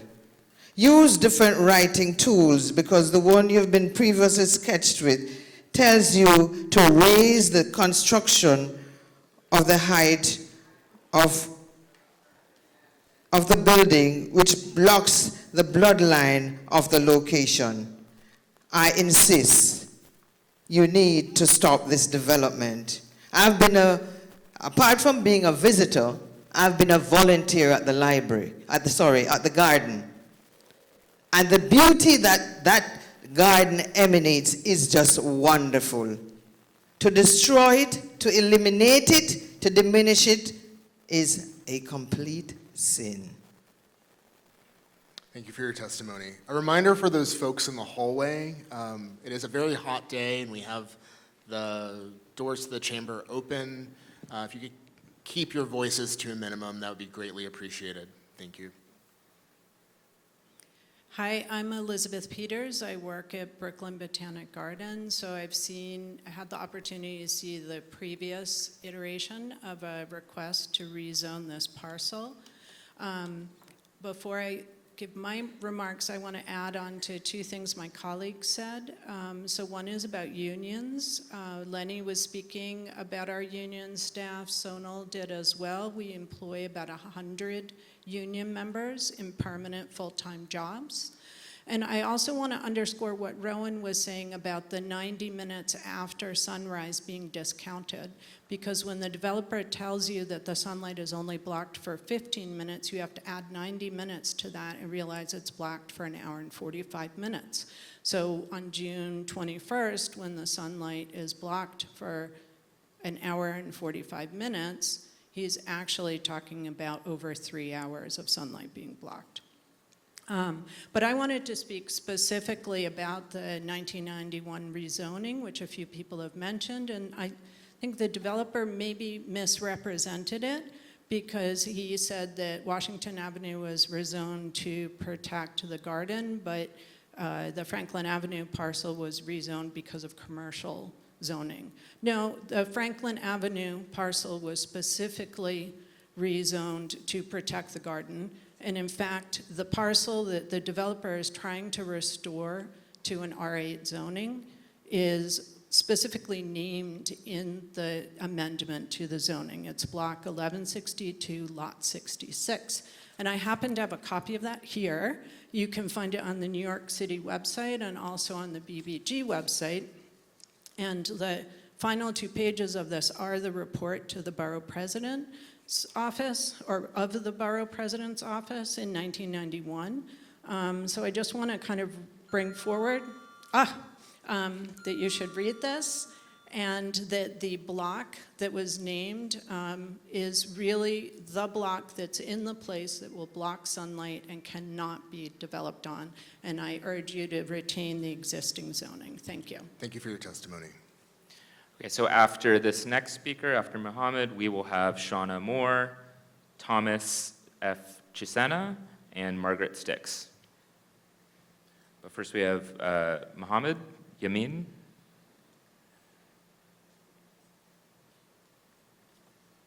If Mohammed's not here, we can move on to Shauna.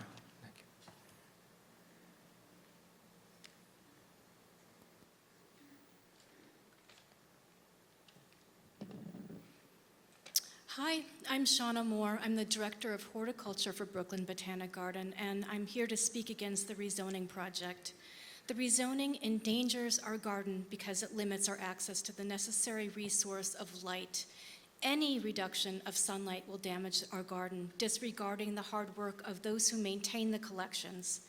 It will hinder our ability to preserve our collections, preventing our purpose of growing and exhibiting plants from around the world, and providing access to the wonder of a public space that's specifically designed to be consumed with the beauty of plant life. Brooklyn Botanic Garden is a world-renowned resource of rare and one-of-a-kind plants. The proposed plan would affect some of our most important and vulnerable plants. An area directly put at risk is our conservatory. Think of orchids, desert, tropical. By the very essence of these words, these places need all sunlight that's available to them. Our orchid collection, curated over decades, is esteemed globally and depended upon by other very important institutions as a shared ecological resource for extremely rare and cherished orchids. Over the years, we've collected over 159 species of South African winter blooming bulbs. Many of these were hand-selected by staff on journeys to South Africa, all needing extensive light. This collection is also nationally renowned. Thousands of ornamental and edible plants produced in our nursery are used for display in the garden, as well as endangered native species that are important to conservation, also living in our nursery. We must deny the proposed rezoning. We are a botanic garden, a green space in a heavily populated urban area, and any garden, as you know, requires water, care, and sunlight. We can pipe in water, we can provide loving care through our hard work and dedication, but we have no choice to rely on the exposure of the sky for natural sunlight. Please do not deny us this essential resource. Thank you for your testimony.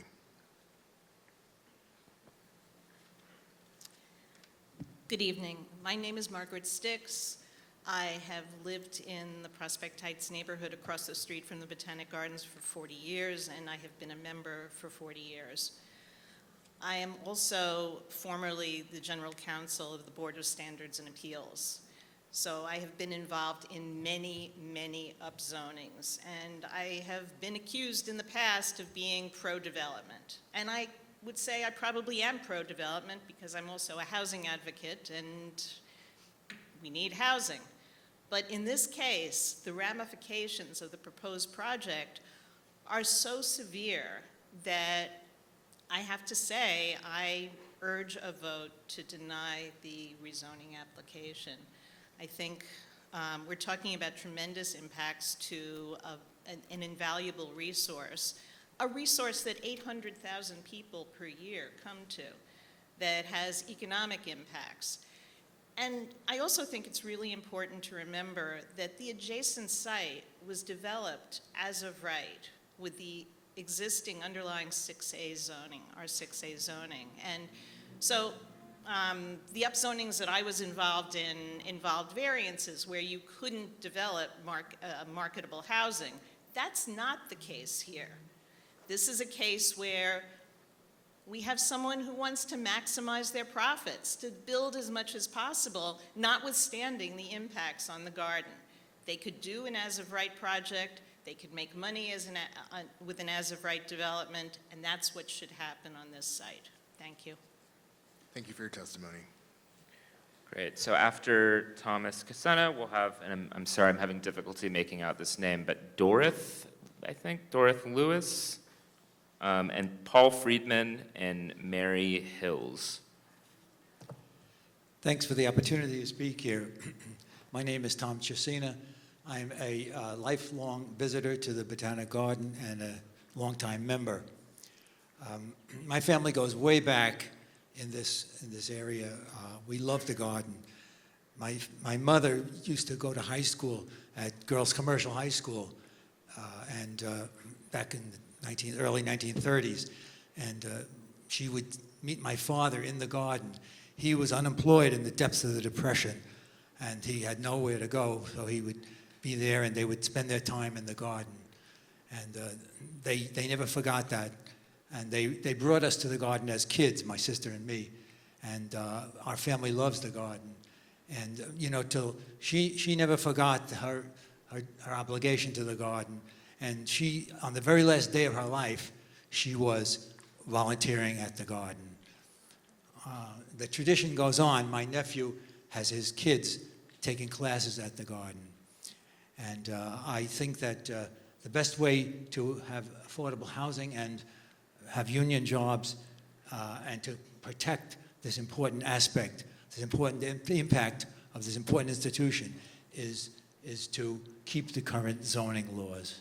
Thank you. Thank you, Thomas.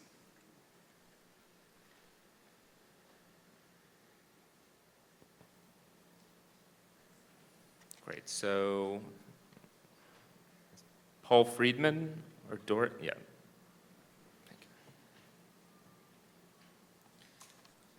My name is Paul Friedman. I attended the meeting of Community Board 9 on June 18th, where they voted against the proposed rezoning for 962-972 Franklin Avenue. And I urge you, the Borough President, to do the same. The developer and the Brooklyn Botanic Garden each had shadow studies done to evaluate the expected loss of sunlight for the garden. The results of these studies do not agree with each other. The developer wants to show that their proposed building will have very little effect on the Botanic Garden, but the developer is not a horticulturist. When the garden managers say that the building will have more of an effect than what the developer says, I believe the garden's evaluation. Construction union members take the position that the project should be approved because of all the union jobs that will be created. I am in favor of using jobs, but I still oppose the approval of the developer's plans as they are now. An appropriate project can still result in union jobs. I hope that construction union members will visit the Botanic Garden to see what its supporters are so passionate about. It is undeniable that more housing is needed in this area and in all of the city, but this area does not need the housing that would come with this project. 2/3 of the 475 apartments would have market rate rents, which are out of the reach for many of the residents of this area. Only 1/3 of the apartments would have so-called affordable rents. If the ratio was reversed, I might be more in favor of the project, but still not at the expense of the effect on the garden. Again, I urge the Borough President to decide against the proposed rezoning for this project. Thank you. Thank you. Thank you. So after this next speaker, Mary, we will have Jack Kaplan, Sharon Richmond, and Barbara Kurland.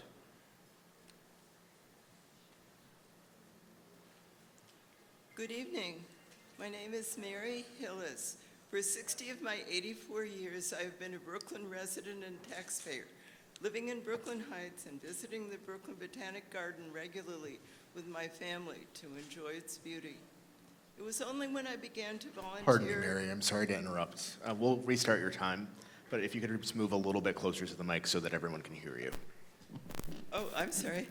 Should I start again? A little closer still, if you could stand a Lower? little. Or Like just that? closer to the mic. Closer? All right. Yes, thank you. Oh, thank you so much. Thank you so much. Okay. I will jump to the next part. Okay. It was only when I began to volunteer in the horticulture, education, and science departments that I came to realize what a wonderful resource the garden is, not only for our Brooklyn community residents, but for the larger world as well. Visitors from all over the world marvel at the glorious plant displays. Most important, people of all ages come to learn more about what they are admiring. I also came to understand that physically the garden is a mosaic composed of many pieces which complement each other. Thus, the garden guides can use living plants, specimens, and signage in different parts of the garden to demonstrate important relationships within the botanical world. The conservatory spaces, the nurseries, and other parts in question are key parts of this mosaic, accessible in all weathers, bringing together plant materials from many parts of the world under their protective glass roofs. But, and this is a very important but, the plants need sunshine to thrive and be a source of wonder and knowledge for all. It is my understanding that a deliberation in 1991 concluded the adverse effects of this rezoning outweigh its benefits. I support that conclusion and urge the board to vote against this new rezoning proposal. Thank you all for coming out on a hot night to consider this important matter. Thank you, Mary. Great. So next we have Jack Kaplan. Hello, my name's Jack Kaplan. I am a native Brooklynite. I was born here, and as a child, my family and I used to go to the botanical garden all the time. I came here with my classroom, and I even remember buying these little packets of seeds from the botanic garden. They came in little brown packages of marigolds and stuff, and we would eagerly buy them. And then when in 1980, I moved to the Slope. I immediately became a member of the garden, and in 1990, I became a garden guide.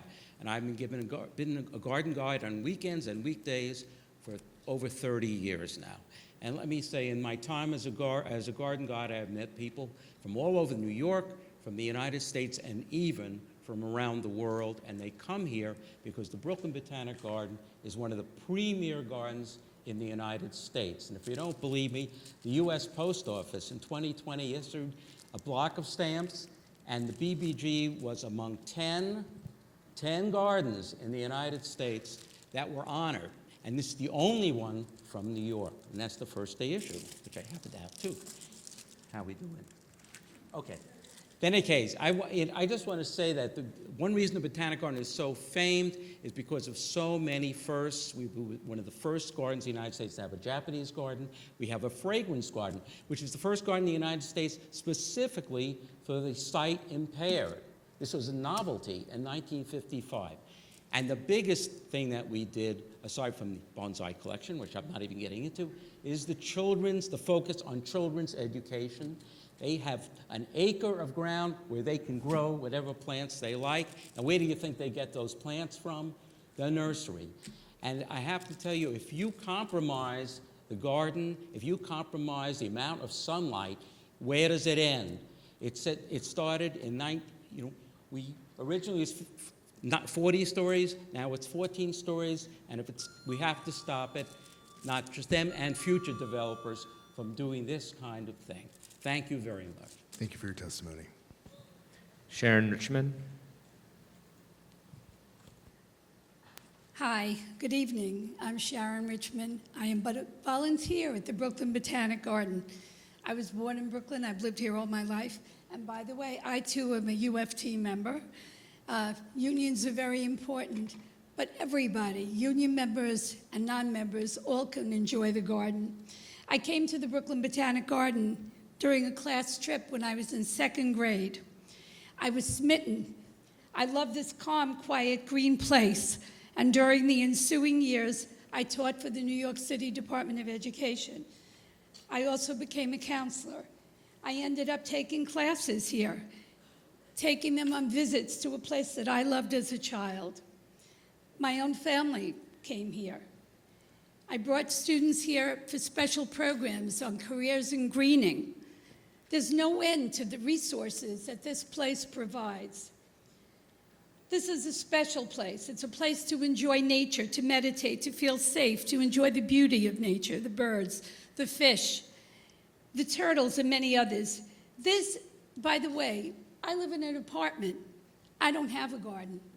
BBG is my garden, and it's the garden for many other people that have no garden in this city and throughout other parts of this country.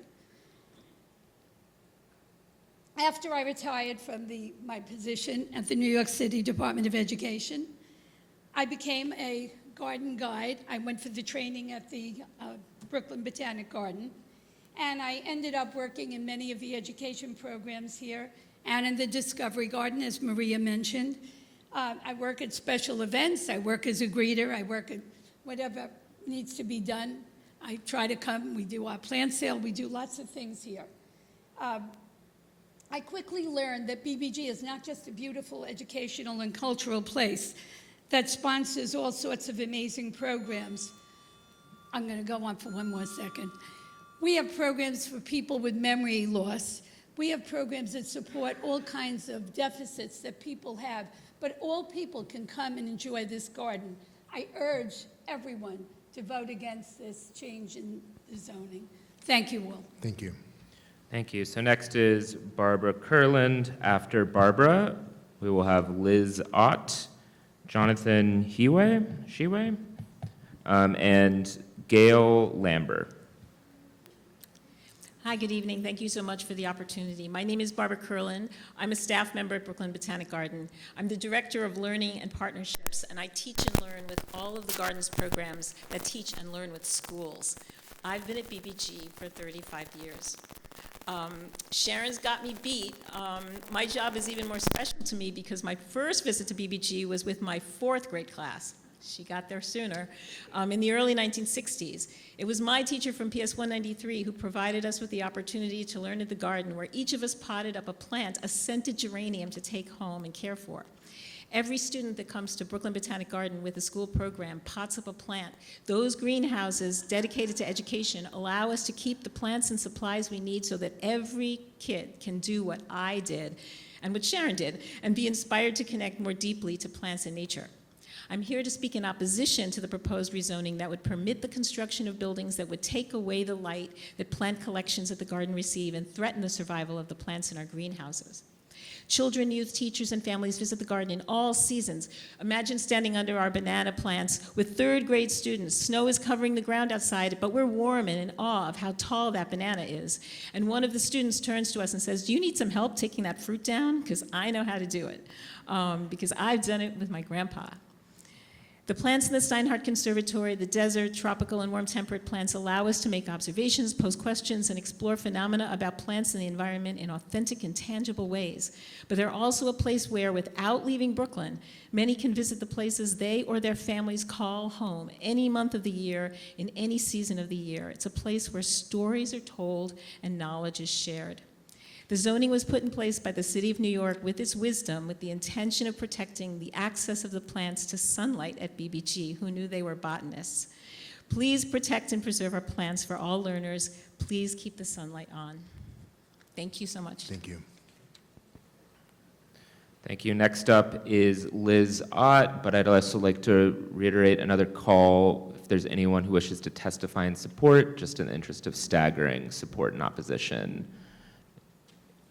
You can always keep signing up at the back as well, but Liz Ott. My name is Liz Otti. Thank you for the opportunity to speak today. I work in the education department at Brooklyn Botanic Garden. I'm here to ask for your support against the 962-972 Franklin Avenue rezoning application, as it would greatly impact our plant collections used in our work with children and youth. I work at the garden as the partnership manager with our high school, the Brooklyn Academy of Science and the Environment, or BASE, which was founded in partnership with the Department of Education over 20 years ago and is located just across the street from the garden. Through our partnership, our high school students participate in freshman field studies course, using the garden's plant collections to learn about natural phenomena and our ecosystems here in Brooklyn. Students learn to grow, harvest, and prepare food in our children's garden through our BASE Garden Crew after school program. This is something I understand and cherish deeply as I grew up in Brooklyn, gardening in the children's garden throughout my entire childhood. I started when I was 7, and I went until 12, and then came back as an instructor, and am full circle here now, having pursued a career at the garden. Exploring the garden grounds and gardening in the children's garden was a formative experience for me that instilled a sense of place and belonging, a connection to the land that is Brooklyn, and a passion for teaching and learning that has guided my career path, and to which I attribute a deep commitment to environmental stewardship and to our communities. The zoning put into place originally to protect the garden's collections should not be changed, as it would cause permanent damage to the collections, which are vital to our work with students. Thank you. Thank you for your testimony. Jonathan? Good evening. My name is Good evening. My name is Jonathan Chica Hernandez, an East New Yorker and a recent graduate of the partner high school, Brooklyn Academy of Science and Environment. I came on a sick day today to testify and speak for the BBG. I'm also a garden apprentice for Brooklyn Botanic Garden due to the garden's dedication to offering opportunities for the city to engage in environmental education. It was thanks to my school that I got into environmental education, which otherwise wouldn't have been possible without the BBG, and the role it played in establishing opportunity for all of us. From the clubs like Garden Crew to establishing Green Team and championing environmental stewardship within education. Since then, the BBG has opened a career path for me by providing opportunities to engage in groups like Youth Leadership Council for the Department of Education Office of Sustainability and the Prospect Park Alliance Community Board. I tell my story because none of this would have been possible without the Brooklyn Botanic Garden. This decision to dedicate themselves to environmental education allowed my school to offer programs that would never have been possible for a kid like me. These programs are possible because of spaces like the greenhouse, where we grow, transplant, and nurture our plants, so we can use them for educational purposes, as I use it to teach my 5-year-olds at the children's garden about nurturing, seeding, planting, and harvesting through my work as a garden apprentice. The greenhouse has also given me and my school the opportunity to feed people during winter, during Thanksgiving. By planting seeds inside the space to grow strong and resilient, to later be planted outside, we have been able to get food onto people's kitchen tables. We have been able to feed others during the harsh winters. And without the greenhouse, it would have not been possible to feed and teach and show the public that when we take care of our earth, we can unlock plenty of potential. This rezoning does more than shadow the greenhouse. It shadows our entire city of the potential rays of sunshine. I'd say that I'd like everybody to oppose this rezoning and move forward with the fight for sunlight. Thank you for your testimony today. Next, we have Gail Lambert. After Gail, we will have Nick Smith, Catherine L. Patton, and Sarah Erickson.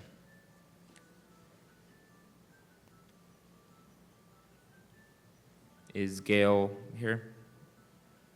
If Gail is not here, we can move on to Nick Smith. Or is this Gail? I'm Kat. Okay. Is Nick Smith here? Yes. Okay, you can go ahead, as it seems Gail is not here. So we'll have Nick Smith, Catherine Patton, and then Sarah Erickson.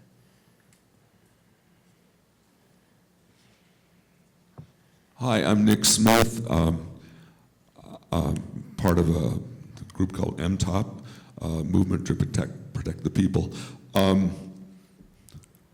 I just want to talk a little bit about the rhetoric of the proponents of this project. No one's talked about that rhetoric. To me, it not so subtly indicates the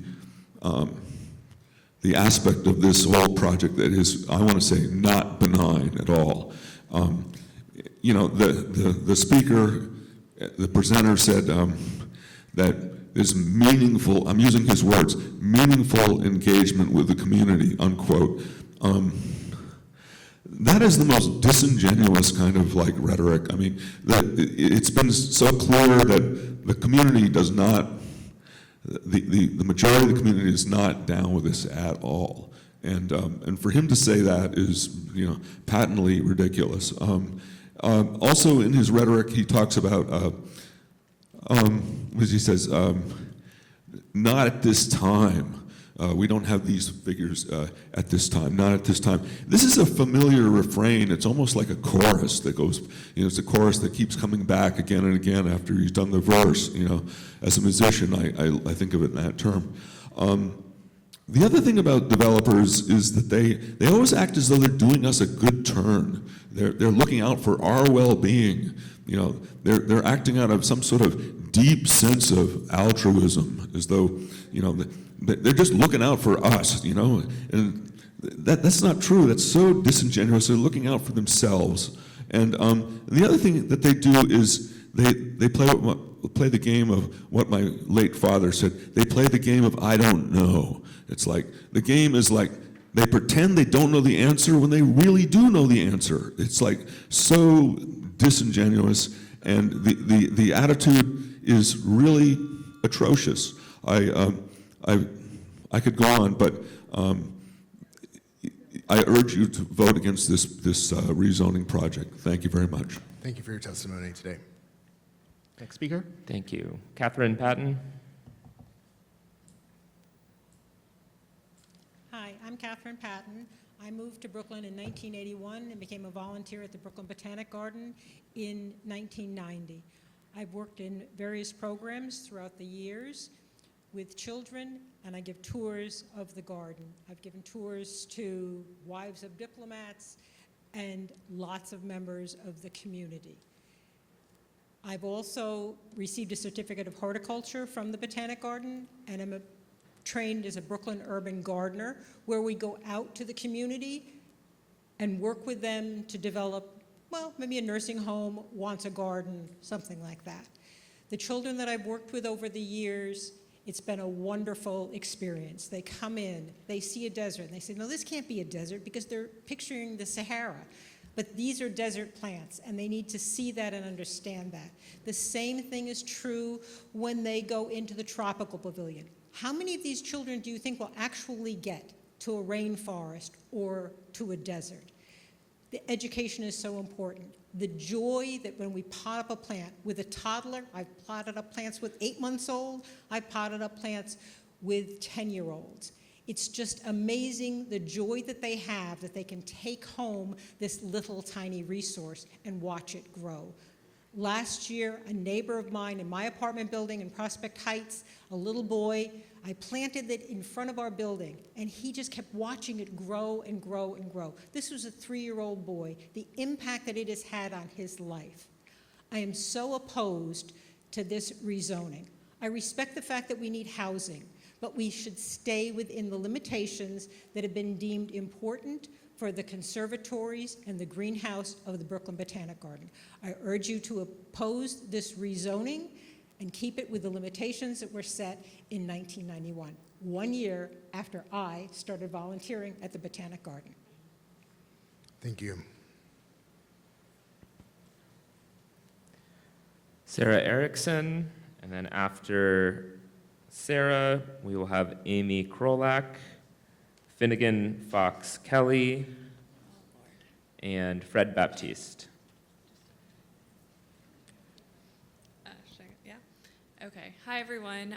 My name is Sarah Erickson, and this is my sister, Shannon Erickson. We're here today together to speak in support of the Brooklyn Botanic Gardens Fight for Sunlight and to express our opposition to the proposed rezoning of 962-972 Franklin Avenue. For nearly 2 years, I have dedicated my time as a volunteer to the garden, and it's been worth every minute of it. I am a career florist and plant specialist, as well as a weekly horticulture volunteer in the native garden, as well as a tour support guide. My sister also volunteers with me every Friday in the gardens, and she works as a, you want to talk? I don't know. Yeah, I am the director of education for Fresh Kills Park in Staten Island. For the nonprofit, I work for basically a parks conservancy there. This cultural institution has touched the lives of so many people for over a century and has provided the residents of Brooklyn and greater New York with an oasis and irreplaceable resource. So many stories and history live within its confines, and plants from all around the world thrive within its borders. By denying the rezoning of this project, we can ensure the garden's access to much-needed sunlight, a resource that it simply cannot thrive without. The greenhouses would suffer immensely, as would the countless plants around the grounds. We would limit the ability to grow and exhibit so many unique, rare, native plants, as well as limit the ability to teach people of all ages and allow people all over New York, all visitors, the experience of these parts of our natural world in an urban environment such as ours. The residents of New York have the right to nature, open green space, science education, and community greeting, as they have the right to affordable housing. However, these two should never be pitted against one another. The adverse impacts of this proposed rezoning would do immense and irreversible damage to this institution and harm a resource that is so very important to this community and its countless visitors. All right. Oh, perfect timing. Okay. Thank you.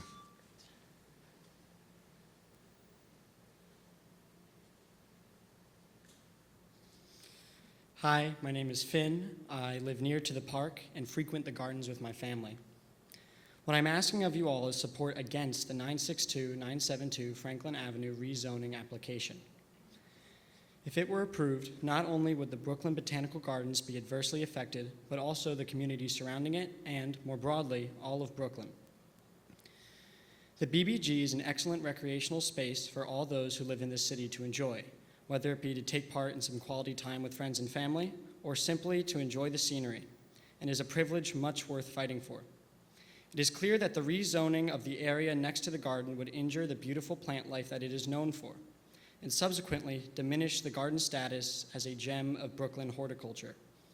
It would be in the best interest of Brooklyn and the constituents they represent for all of you to lend your support against the 962-972 Franklin Avenue rezoning application. Thank you. Thank you.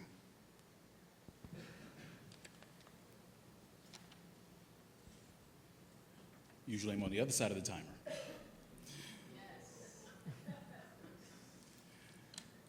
Okay. My name is Fred Baptiste. I am chair of Brooklyn Community Board 9. I want to thank the Borough President and his team as well. They've already given the position of the board. We voted to disapprove of the application. They also gave a couple of other points with regards to recommendations from the board. One of them I wanted to touch on at this time was we voted to disapprove with no modifications. A couple of reasons for that. I think we have heard more than enough evidence at this time that there is no way you can go above the current 1991 zoning and not affect BBG and the other things nearby. So really, it doesn't make sense to even entertain or try and see if we can mitigate this because there is no mitigation. I also wanted to point out something that was said by the applicant themselves this evening. There is no mitigation for Jackie Robinson Playground. The only thing they have offered this evening is a dog park and a new paint and coat of paint. That is unacceptable. That is something that we need to be very clear about. There is no mitigation. You cannot rehabilitate this. I also wanted to point out that it really flies in the face of logic that we're talking about a project that is going to double the density on this land, and at the end of the day, all we can do is come up with 119 extra units, and of those, 2/3 of those are still not affordable to anybody in the district or in Brooklyn. As much as I am understanding, I'm sensitive to the unions, it also doesn't make any sense that you're going to create housing that they can't afford to live in. Glad you can work in the neighborhood, but you can't stay. I also wanted to make sure that we pointed out that with respect to the applicant, I have been chair of Community Board 9 since 2019, and there have been no conversations. Let me be clear, and I say that as chair of the board. There have been no conversations. We've gotten the bait and switch where there's a certified application, and a month or so before they're actually going to go before the board, that's when all of a sudden, now we want to do something and come down, but still give something that nobody has an opportunity to really review, nobody really has an opportunity to negotiate, and see if we can really genuinely come with something that's going to work for the community. Yeah, so again, I just wanted to make sure that we were very clear, that the board is very clear that no modifications after the fact, straight no. We want to point out that the 60% affordability was proposed by the board in the spirit of negotiation. That was rejected. And also I wanted to make sure, this is bad for the board, bad for CD9, it's bad for Brooklyn, it's bad for New York. Thank you. Thank you, Chair Baptiste. Thank you. So next we'll have M. Rose Cassius, followed by Athena McAfee. And I'll just repeat, I don't know if Amy was here, Amy Krolak. I think we missed her. If you show up later, just let us know. And then followed by Mila Seabrook.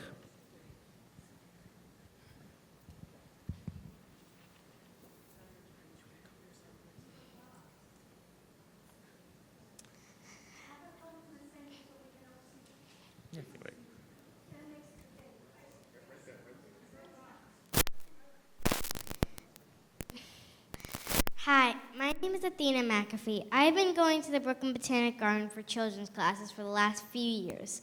The Botanic Garden is a really important place for me and my community. My family and I are members, and we try to come as much as we can. But if we don't have the money to pay for the garden, they save tickets for you every day. I also have been there with my school for free. I do not want anyone to put up a building that would block light from the garden. If you put up a building, it would block 15% of the sunlight. My mom's on the community board, and they don't want this building up either because they understand it's important to protect the garden. In case you forgot, because you probably learned this in elementary school, well, I'm in elementary school, and I'm about to be in 3rd grade, but the way you grow plants is with sunlight and water. It's simple. You can't take away the sunlight if we want to grow plants. Please help protect the future of kids in Brooklyn by protecting the garden. Thank you.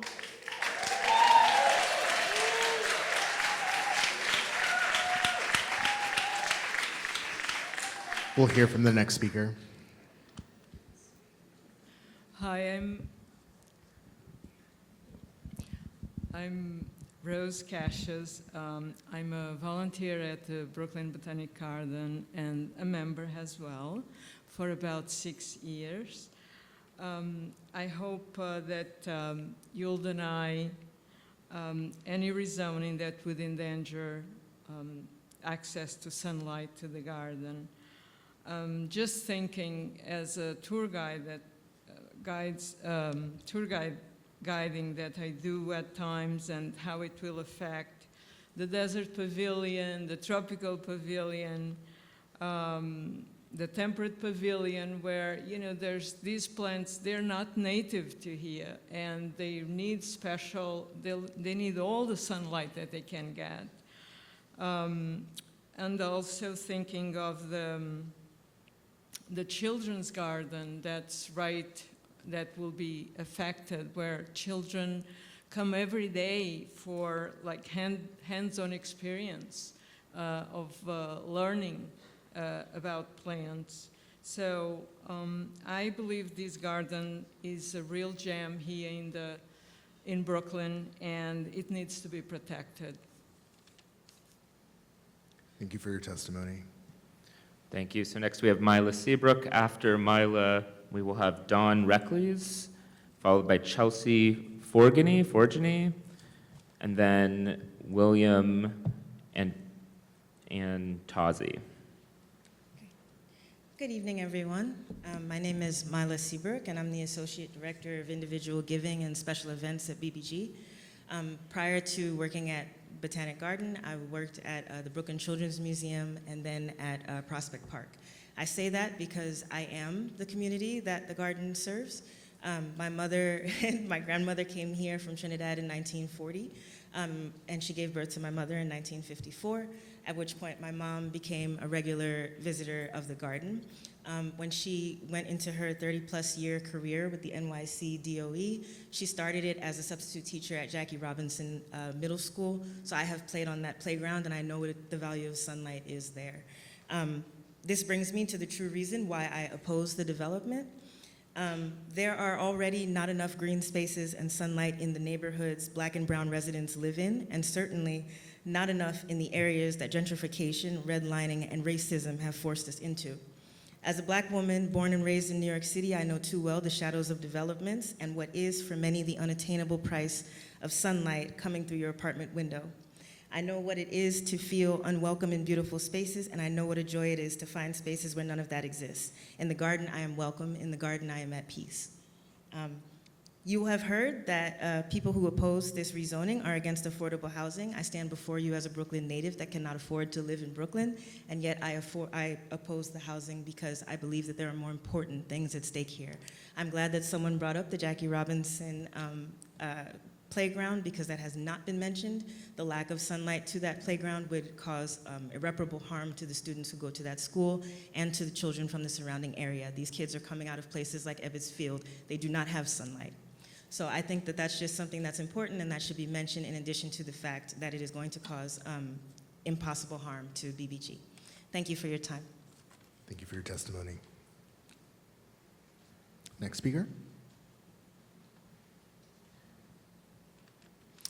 Hi, everyone. My name is Chelsea Forgany, and as School Workshops Coordinator, I see the everyday impact that our teaching collection has on students from all over New York.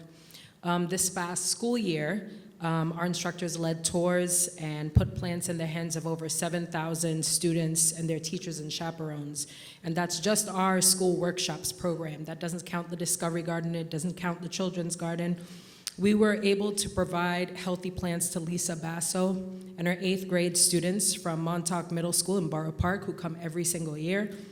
We serve Ms. Campbell's students and paraprofessionals who study right across the street from the garden at Clara Barton. And we serve them the experience of touching and learning about tropical plants in their home countries. I had a really long conversation with one of the paraprofessionals about aloe vera. A loss of sunlight in our education greenhouse collection could mean that a student who grew up in the Caribbean and moved to the States, someone like me, may not be able to see a tamarind tree and share with their classmates how to crack open the outer shell and eat its fruit. Miss Erin Graham's students who potted up coffee trees this year may not be able to bring plants back to Staten Island to enrich their classroom learning. Joan Christou, the science teacher for M539 Middle School in Manhattan, who signed up her gifted and talented 5th grade classes for a virtual tour, might not have tropical plants mailed to their classroom to conduct experiments and care for. These are just a handful of examples that represent the reach of school programs at Brooklyn Botanic Garden. Our instructors are not alone in teaching care for the earth. Our education greenhouse is filled with what we call our teaching plants, as well as the plants that every student on a workshop pots up to take home. We believe that the more our students see and touch and wonder about the plants in their lives, the more they can understand plants as essential to their living, and thus the more likely they are to care for the life around them. We cannot teach about care for the plants without our touchable collection. The shadows cast by the construction of 962, 972 Franklin Avenue would not only cause permanent damage to our plant collection and our ability to grow plants from all over the world, but can mean a decrease in the amount of students we can cultivate as stewards of their environment. Thanks. Thank you. Next speaker.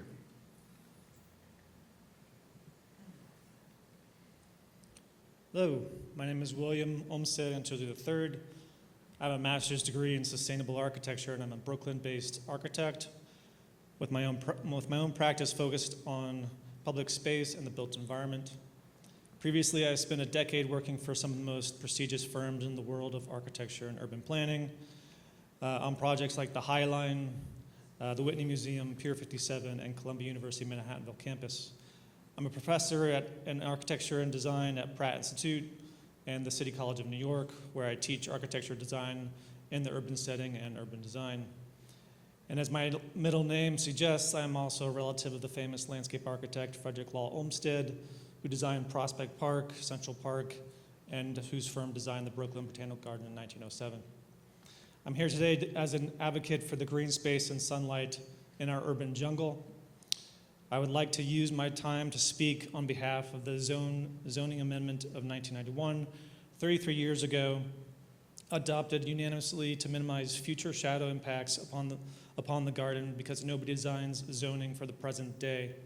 I understand the development of zoning as I have specifically worked on projects where our office helped write new zoning laws for developments. Zoning is about managing the future and preserving important spaces that make our urban environment enjoyable.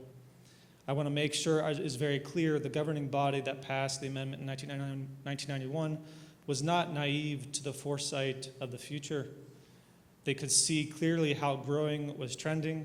They knew it was going to increase to the point of putting pressure on the area by developing with taller buildings and longer shadows. And they knew that if they did not act when pressure was low, they would have no way to protect the garden when pressure was high. They saw this day coming, maybe not in the exact circumstance, but they gave you very clear, unanimous direction when passed into law. Growth ebbs and flows, as we've all witnessed, but the eclipse of sunlight on our city green spaces is irreversible. Thank you. Thank you for your testimony. Thank you. So we had Don Reckles. If he's not here, we can go on as well. Jennifer Whitburn, Holly Hughes, and Will Lenahan will follow. Thank you for letting me testify. My name is Don Reckles. I'm a Brooklyn resident.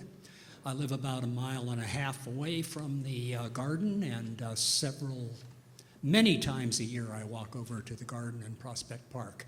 I won't bother talking about all the advantages that the garden gives to inhabitants of Brooklyn because you've heard lots about that. I think we should cut to the chase, the light. And the young lady that spoke a little earlier had it just about right. Seedlings need light. The seedlings in the greenhouses, they need light. And anything that impacts that amount of light negatively has a negative impact on the garden. So I urge you, please, to reject this application. Now, I also urge my brothers and sisters, because I am a union member, that if this project does come up in a redesign, maybe they should think about making sure that there is absolutely no shadow impact on the garden whatsoever. Let it not cast a shadow on the garden. Thank you. Thank you.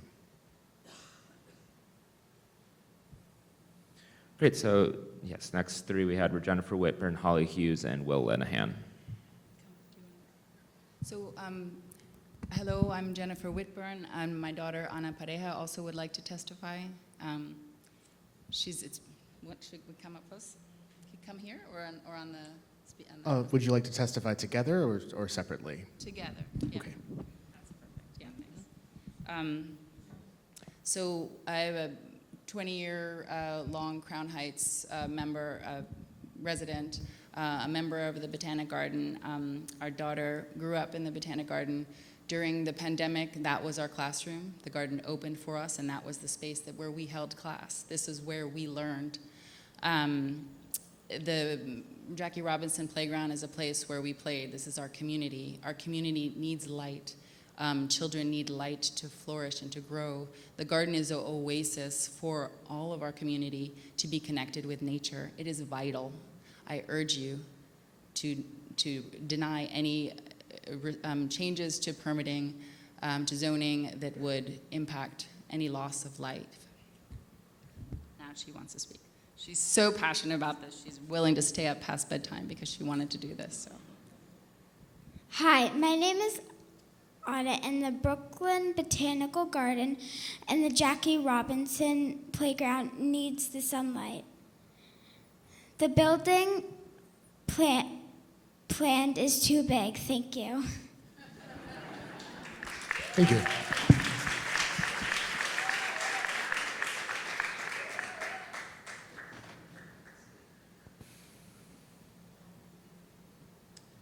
Hello, my name is Will Lenahan. I'm a third-generation Brooklynite and a third-generation union worker. My grandfather was a union window washer. My father was a union HVAC mechanic. They both loved the garden. My mother grew up in Crown Heights. She loved the garden.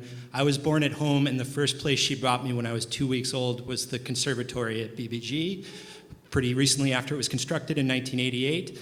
So I'm very proud to serve this institution as a union gardener. My responsibility is our native plant collection. This collection includes plants that are threatened in the wild at the state, national, and global level. So some of these are plants that once grew in New York City. Many of them once grew in New York City. Some of them you can no longer find in New York City except at BBG. I believe all Brooklynites have a right to the natural heritage of the land that they call home. I believe that all Brooklynites have a right to high-quality nature and high-quality biodiversity. I believe that is not a right that should only be afforded to those who live in rural and suburban places, so I ask that you please oppose this rezoning. Thank you very much. Thank you. So after Holly Hughes, who's next, we have Lindsay Ferris, Ross Guberman, and Adalia Romero. Thank you for this opportunity to speak. My name is Holly Hughes. I'm a longtime renter in Crown Heights. I frequent the Botanic Garden and also the Jackie Robinson Playground, not because I ride on the swings, but because I value our open spaces. I strongly urge the construction of truly affordable housing in my neighborhood. Of the open lotteries held for so-called affordable housing, about 2/3 are unattainable to me because my annual income is too low.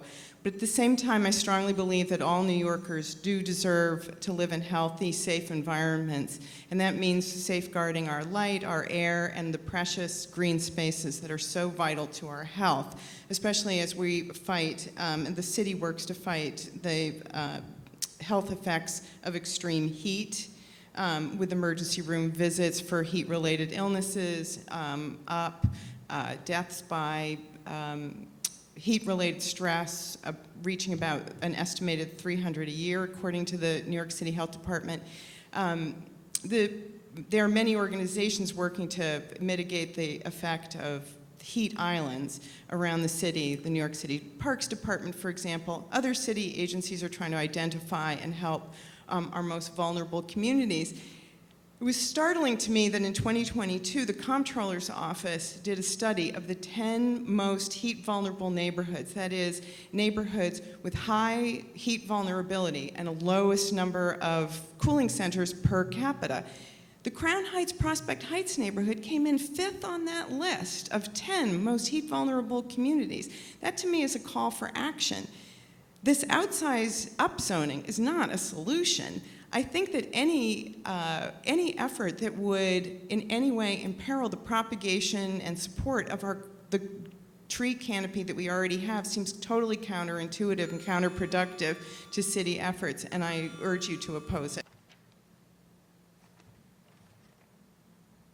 Okay, I assume Lindsay and Ross aren't here, so if Jabril and Alicia want to line up, we can move on to that.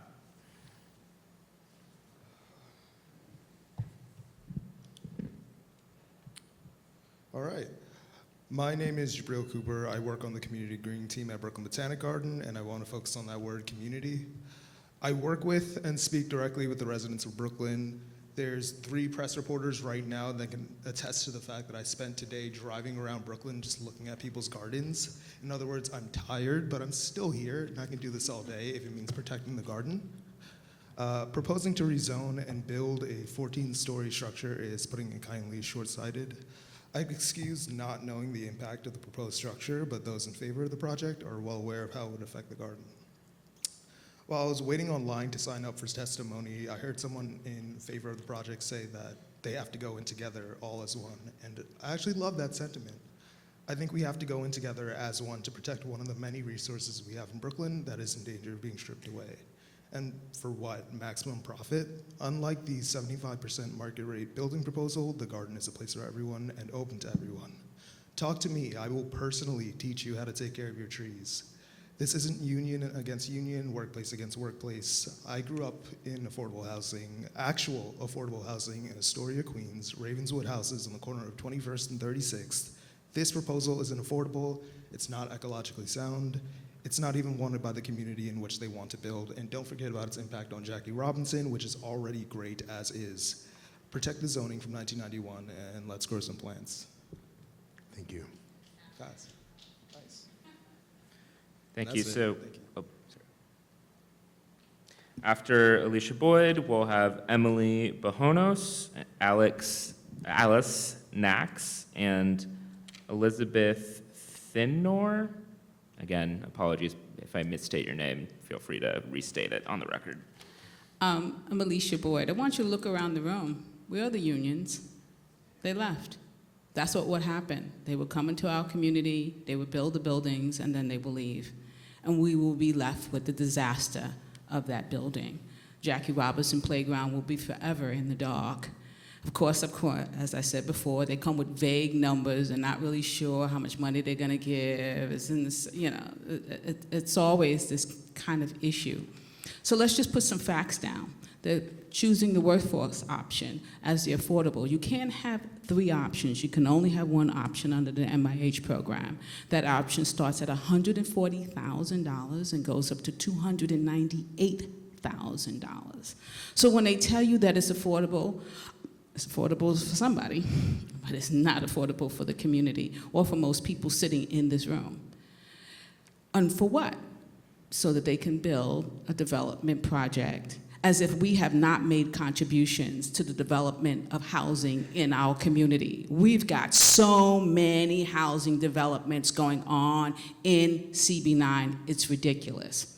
We've done our part. We want to tell Borough President that we've done our part. We don't need to destroy our public green spaces. We don't need to put shadows on our playgrounds. You are supposed to be protecting us and protecting our children. We've got the 2 largest development projects that house Black and brown children.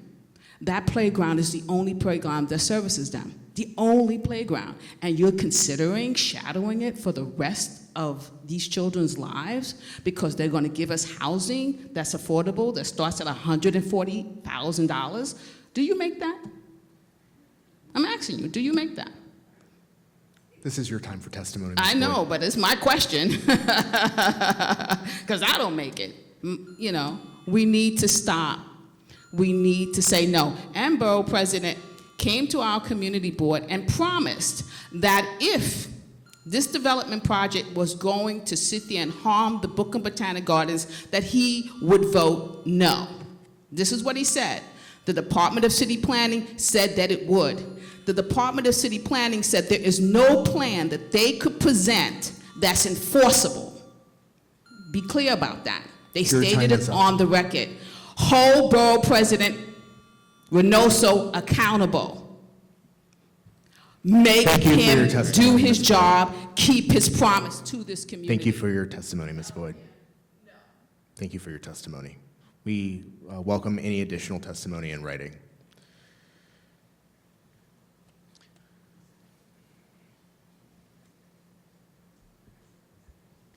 Please, go ahead. Okay, great. Good evening. My name is Emily Bahonis, and I am stating my opposition to the proposal rezoning of 962-972 Franklin Avenue. I am a middle school teacher. I teach in District 17. I've been at my school for 10 years. I've been a member of Urban Advantage for 9 years. Urban Advantage is a program that supports science goals of the public school system by partnering culture institutions in New York City with schools, teachers, and families. For the past 3 years, I have had the opportunity to work with the Brooklyn Botanic Garden as a lead teacher in the Urban Advantage program. In this role, I support professional development of teachers. I have witnessed how hands-on experiential learning benefits the children of Brooklyn. Students look forward to taking field trips to the Brooklyn Botanic Garden, where they experience a wide range of diverse climates and learn the unique characteristics and adaptations of plant species from around the world. No textbook or online learning platform can replace the sense of wonder, direct observation, and critical thinking that students experience at BBG. Additionally, teachers come to the Brooklyn Botanic Garden to expand their skills as science educators. In the courses I support, teachers learn research-based practices and immersive experiences that rely on the garden's plant collection. Through active participation, teachers gain an understanding of the importance of hands-on experiences in the learning progression. The extensive plant collection is an invaluable resource for teaching and learning. All of this will be jeopardized if the proposal is approved. Please listen to the science, review the science background. I urge you to vote against the rezoning proposal. It will significantly reduce the amount of the garden's access to sunlight, which will directly impact plant life. This reduction will limit the garden's ability to support educational initiatives in science and environmental education. Thank you. Thank you for your testimony. Thank you. So next we had called Alice Nax and Elizabeth Finor. After those names, we'll have Shira Diamond, Julia Charles, and Donna Whiteford.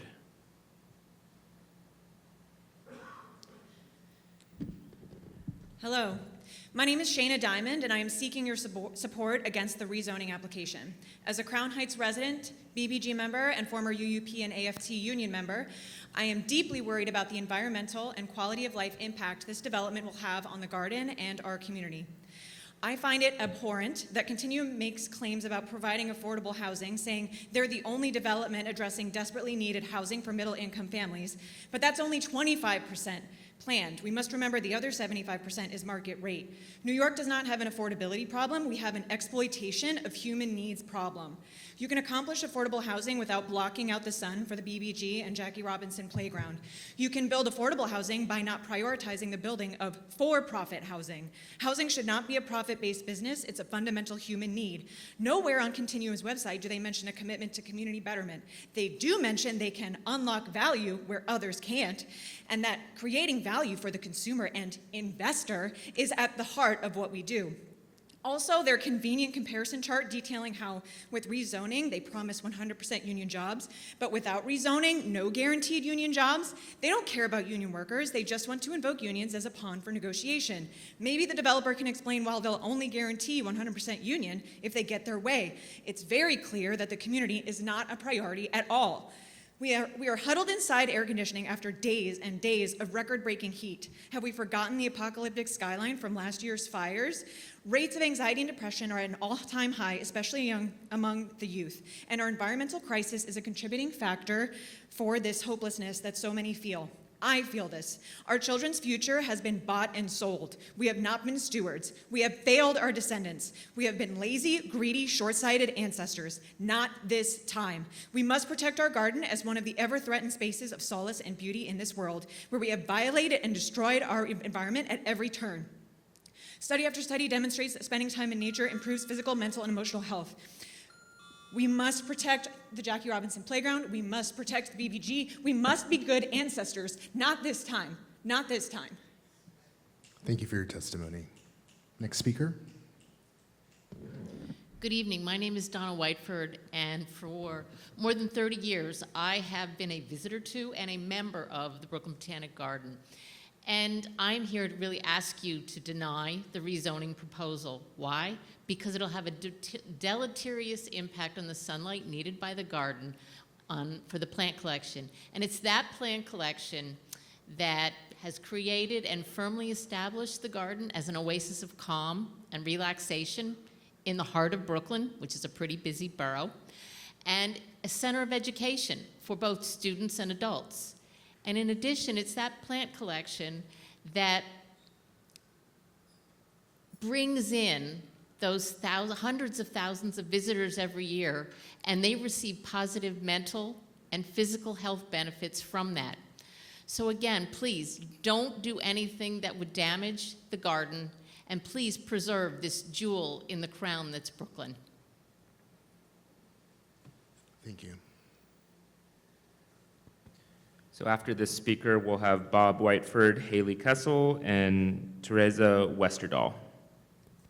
Good evening. My name is Julia Charles, founder of the East 25th Street Historic District Initiative. This initiative was created to combat rapid and overdevelopment in our community. I saw many union workers here today. My late father led the 1199 union in the 80s, and so I understand Union Strong.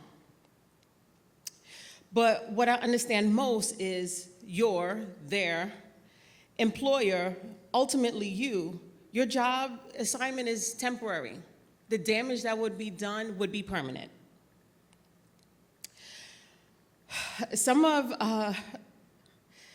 your children and grandchildren will not be able to utilize the treasure that the garden is for New York, with education and potential respite after work.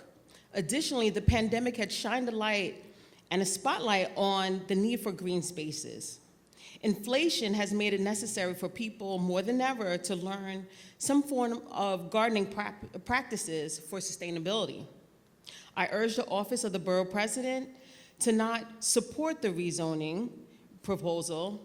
The proposed rezoning sets a bad precedent and will have a negative impact on the community.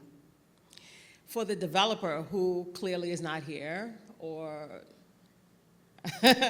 okay, the housing market rate isn't in line with the project. What does that mean exactly? Does that mean that the current median household income in the community is lower than what you really want to get for the market rent? Okay, why wouldn't, from hearing from the community at large, the community board, that you go back to the drawing table and come up with a plan that is actually financially benefit for your investors, but also supports the initiative, the community. Thank you. Thank you for your testimony. Good evening. My name is Bob Whiteford. I'm a trustee at the Brooklyn Botanic Garden. I will be very, very brief this evening. I just want to say that we've already heard that the garden is an absolute jewel, a world-class jewel, and it is. It is a wonderful thing that serves this entire borough. But think about the borough itself. There's 2.5 million people here, served by a 52-acre garden. Anything that diminishes this garden in any way is just wrong. And really, that's all I've got to say. This can't be done. Thank you. Thank you, Bob.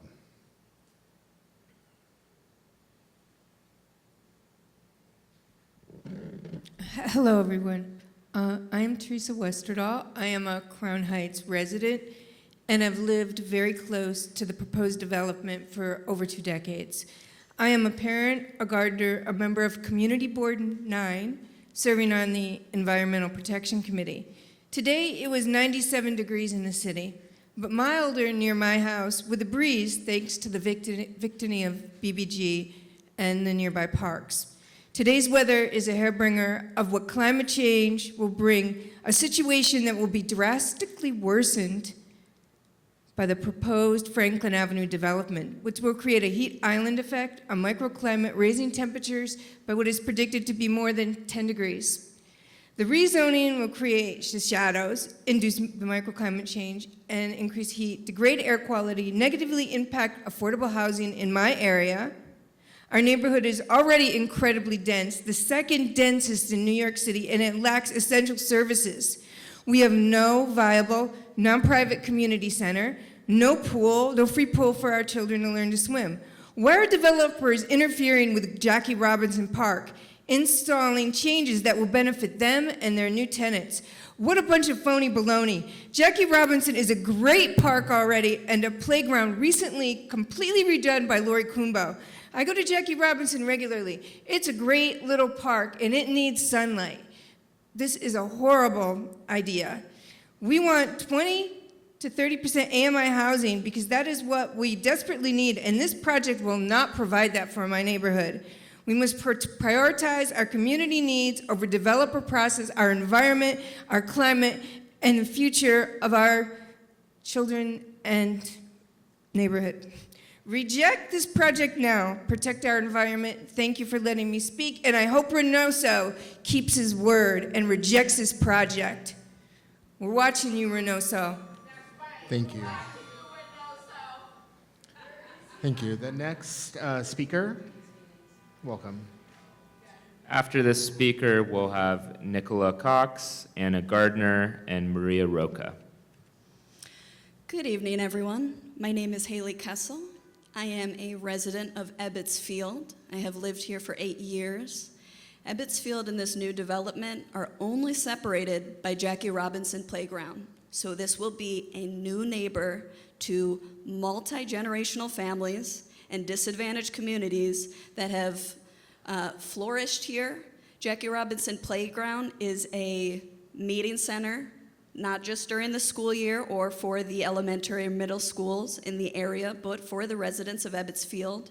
This is a place where people of ages 0 to 100 probably meet, and they are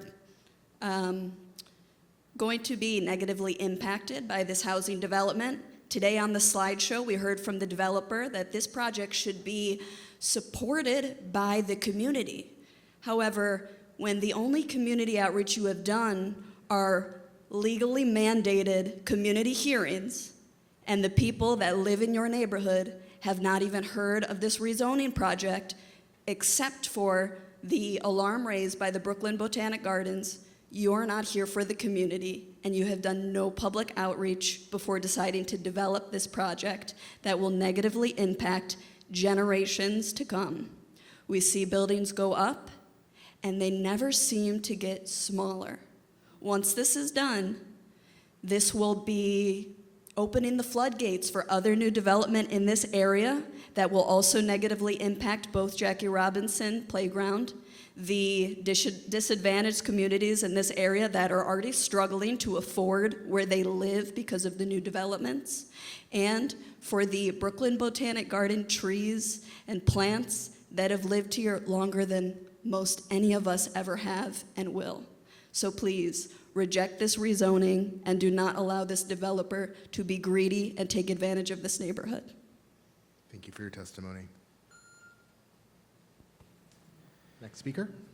So next we had Nicola Cox, Anna Gardner, and Maria Roca. Okay, good evening. My name is Nicola Cox, and I'm a lifelong resident of Brooklyn, Crown Heights South. I actually live a few blocks away from what we call the Spice Factory location in the Botanic Gardens. Tara's one of my neighbors. I was a child gardener of the garden. This is the time of year that I always think back to getting ready to harvest and bringing cucumbers and all kinds of delicacies back to the house. I learned how to eat vegetables by actually growing them and experimenting with them. So my grandmother couldn't wait. My grandmother's 107 years old. She's been a member of the garden since the 60s, I think. And she can't get there physically now, but she still enjoys the virtual tours. I'm here today representing my block association. I'm president now of the Sullivan Ludlam Stoddard Neighborhood Association. And we have members that have been fighting to protect this community and the garden for years. We call the Spice Factory the monster. We called the other development that I'm going to get to in a second that's already on on Franklin Avenue, that was the first one to try and break the zone. We've been fighting to protect the sunlight and to protect this community from out-of-context development, and we continue to fight the fight. Community Board 9, as many have mentioned, is one of the densest in Brooklyn, and that said, we have a number of development projects that are already underway. I talked about Franklin Avenue rezoning. We have something that they mentioned at 1 Sullivan Place. We have a mixed-use development on Bedford Avenue in Empire. We have a mixed-use development on the old Associated site on Nostrand Avenue in Montgomery. The Bedford Union Armory Apartments. Again, most of these may have some affordable, but none of the affordable is affordable to this community. So it's our belief that we've done our fair share in this community, and it's time for New York City to take up the slack. I'm going to skip down and make my last request. As many have mentioned, BP Reynoso and Councilmember Hudson came to our meeting, Community Board 9. They said if this project causes harm to the Botanic Gardens, we vote no. I take them at their word. I expect them to be people of integrity. Therefore, I expect them to keep their word and vote no against this project. Thank you. Thank you for your testimony.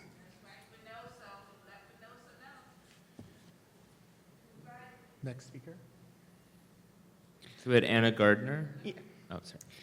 Good evening. My name is Anna Gardner, she, her, and I'm testifying against the proposed Franklin Avenue rezoning application. I've lived in Brooklyn and Bed-Stuy for the past 4 years, but my relationship with the Brooklyn Botanic Garden started in 2014 on my first visit to New York City from Minnesota. It has been a place I've gone to for calm, for celebration, and even a first date with my now partner. When I consider the devastation that this kind of development would impose on the garden by significantly reducing its access to sunlight, I think about program participants from my job who recently visited the garden. I work for a large social services organization on the Lower East Side. This past May, my colleagues from the English for Speakers of Other Languages department brought a group of English language learners, mostly recent migrants, to the Brooklyn Botanic Garden. One student who I had the privilege to meet is an asylum seeker from Sudan of an ethnic minority, and he fled his home due to threats of ethnic cleansing and genocide. He and his classmates' favorite part of the garden was its conservatory. This was because that they saw plants and flowers from their home countries that they very much miss. The conservatory would be severely impacted by high-rise development on Franklin Avenue. Brooklyn desperately needs more affordable housing and more union work, but not at the cost of blocking the sunlight that keeps one of our borough's most beautiful gems flourishing. Developers leading this proposal need to prioritize the community's concerns that have been very clearly stated tonight in creating housing that fits into the neighborhood. We as a city also need to advocate for rezoning empty office buildings for residential use, which is much more important than what we're doing here, or as the developer is trying to do. So thank you. Thank you for your testimony, Anna. Yes. So after this speaker, we'll have Aboli Kumvikar, Ruth Kaufman, and Jennifer Kane. Good evening, I'm Maria Roque. I'm here from Sunset Park. But many people have spoken quite eloquently about the natural resource that the BBG is to our mental health and whatnot, so I won't repeat the comments I had prepared about that. I'm speaking against, unequivocally, against the rezoning of 962, 972 Franklin. I'm speaking as an economist and a decades-long affordable housing developer for low and moderate income workforce New Yorkers when affordable housing meant something back in the 80s and 90s. The overwhelming majority of what's being proposed as affordable just isn't. New Yorkers are being bamboozled. I urge each of you, particularly the hardworking union construction workers who unfortunately have left, to look at the income required to support the affordable rents being touted. Sadly, a large number of these construction workers cannot afford to live in the buildings they build. When anyone, developer or government, attempts to destroy the green environment and access to sunlight in the name of unaffordable housing, that is a new no low too low. Also, BBG and the Brooklyn Museum draw thousands of tourists and their dollars to the Crown Heights economy. Where is that money going to go when there is nothing to come to? So those who tell you that they are looking out for the economic health of this city again are trying to bamboozle us, because I don't know who's going to do the work in New York City once those who are the low income, middle, and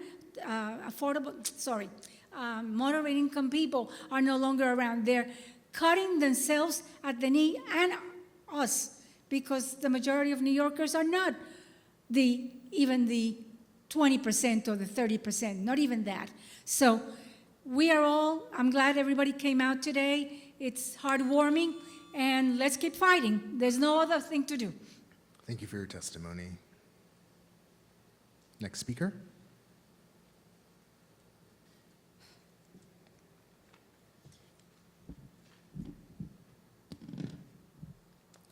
Hello, everyone.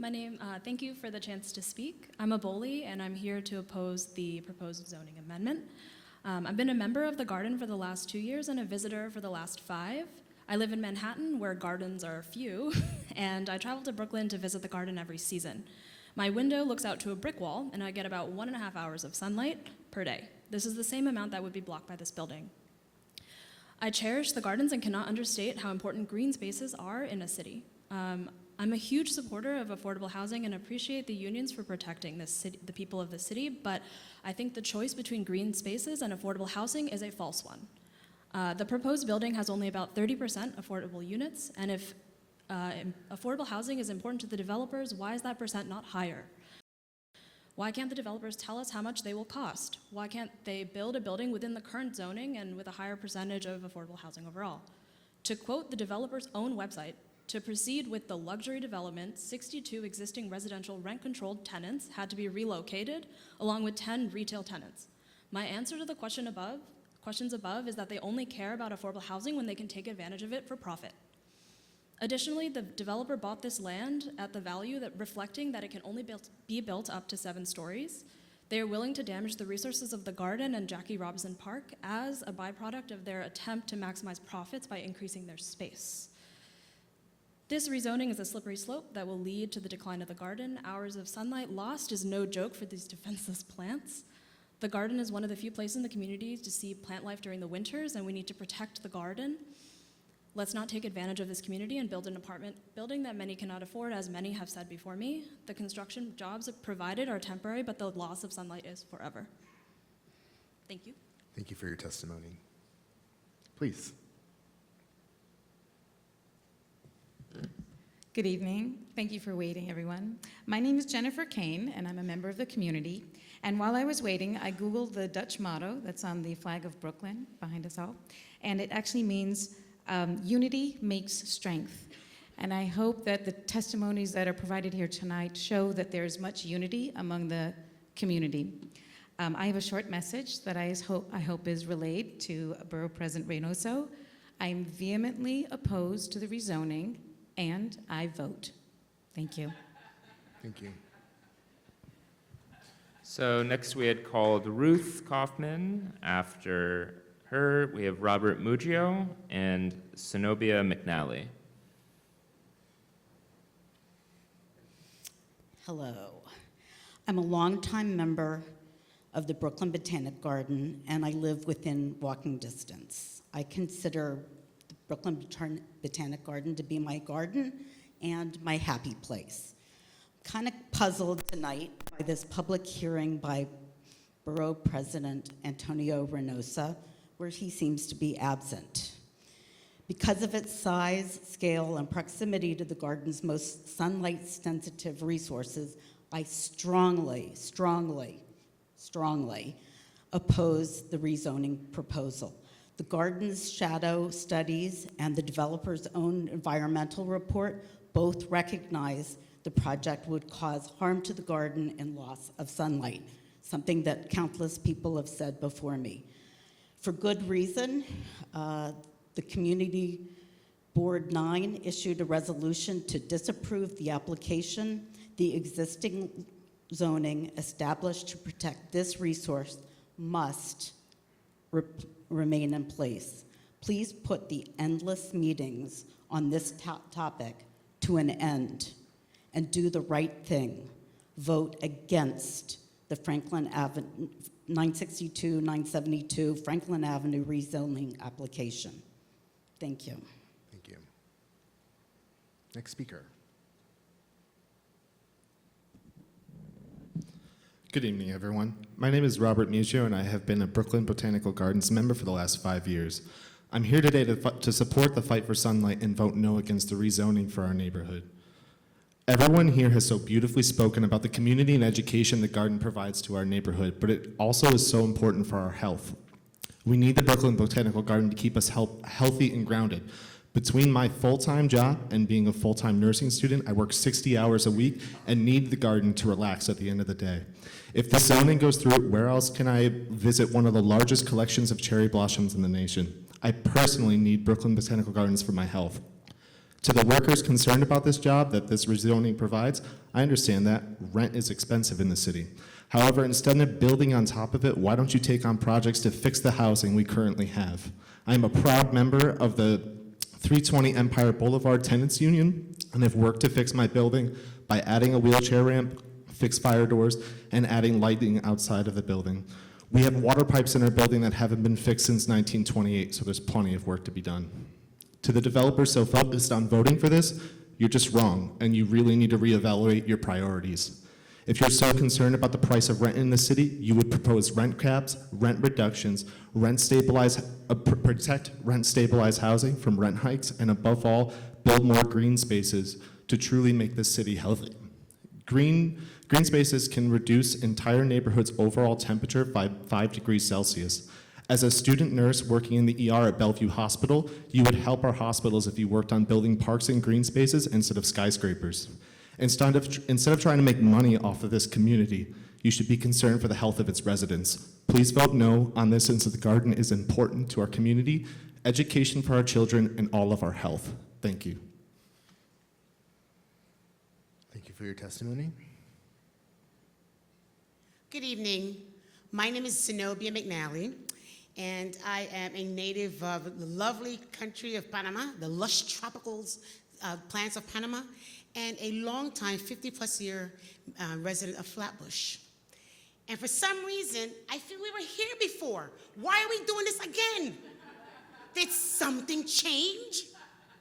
I don't think so. The sun still revolves the same way it does. Why are we here? Could someone please answer that very simple question? Okay? All right, so that is my issue is that, okay? The developers are trying to do something they know they should not be doing because it's greed, plain and simple. I am in Flatbush. Right now, my little community garden that was there for 15 years in the Sears parking lot was thrown. I was unceremoniously thrown out without being told.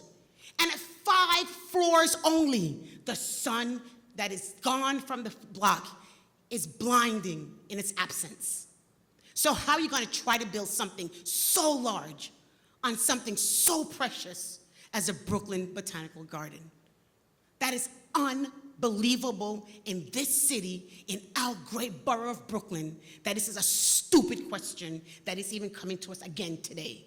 So let me ask you the question, developers. Are you saying that if you build something smaller, the unions won't have jobs? Why would they not have jobs if you build something smaller? That makes no sense to me either. So if any of you have the answer to that question, please let me know. We cannot be doing this every single time. We are smarter than this. We are better than this. We deserve better. Let's not waste our time and our energy in a non-question.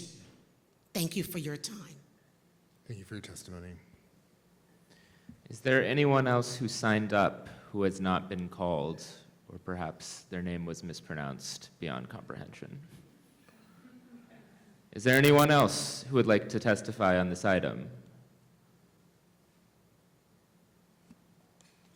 Hearing no further comment and seeing no further comment, this item is now closed. I want to thank everyone who turned out today on one of the hottest days of the year and for being really respectful for diverse opinions.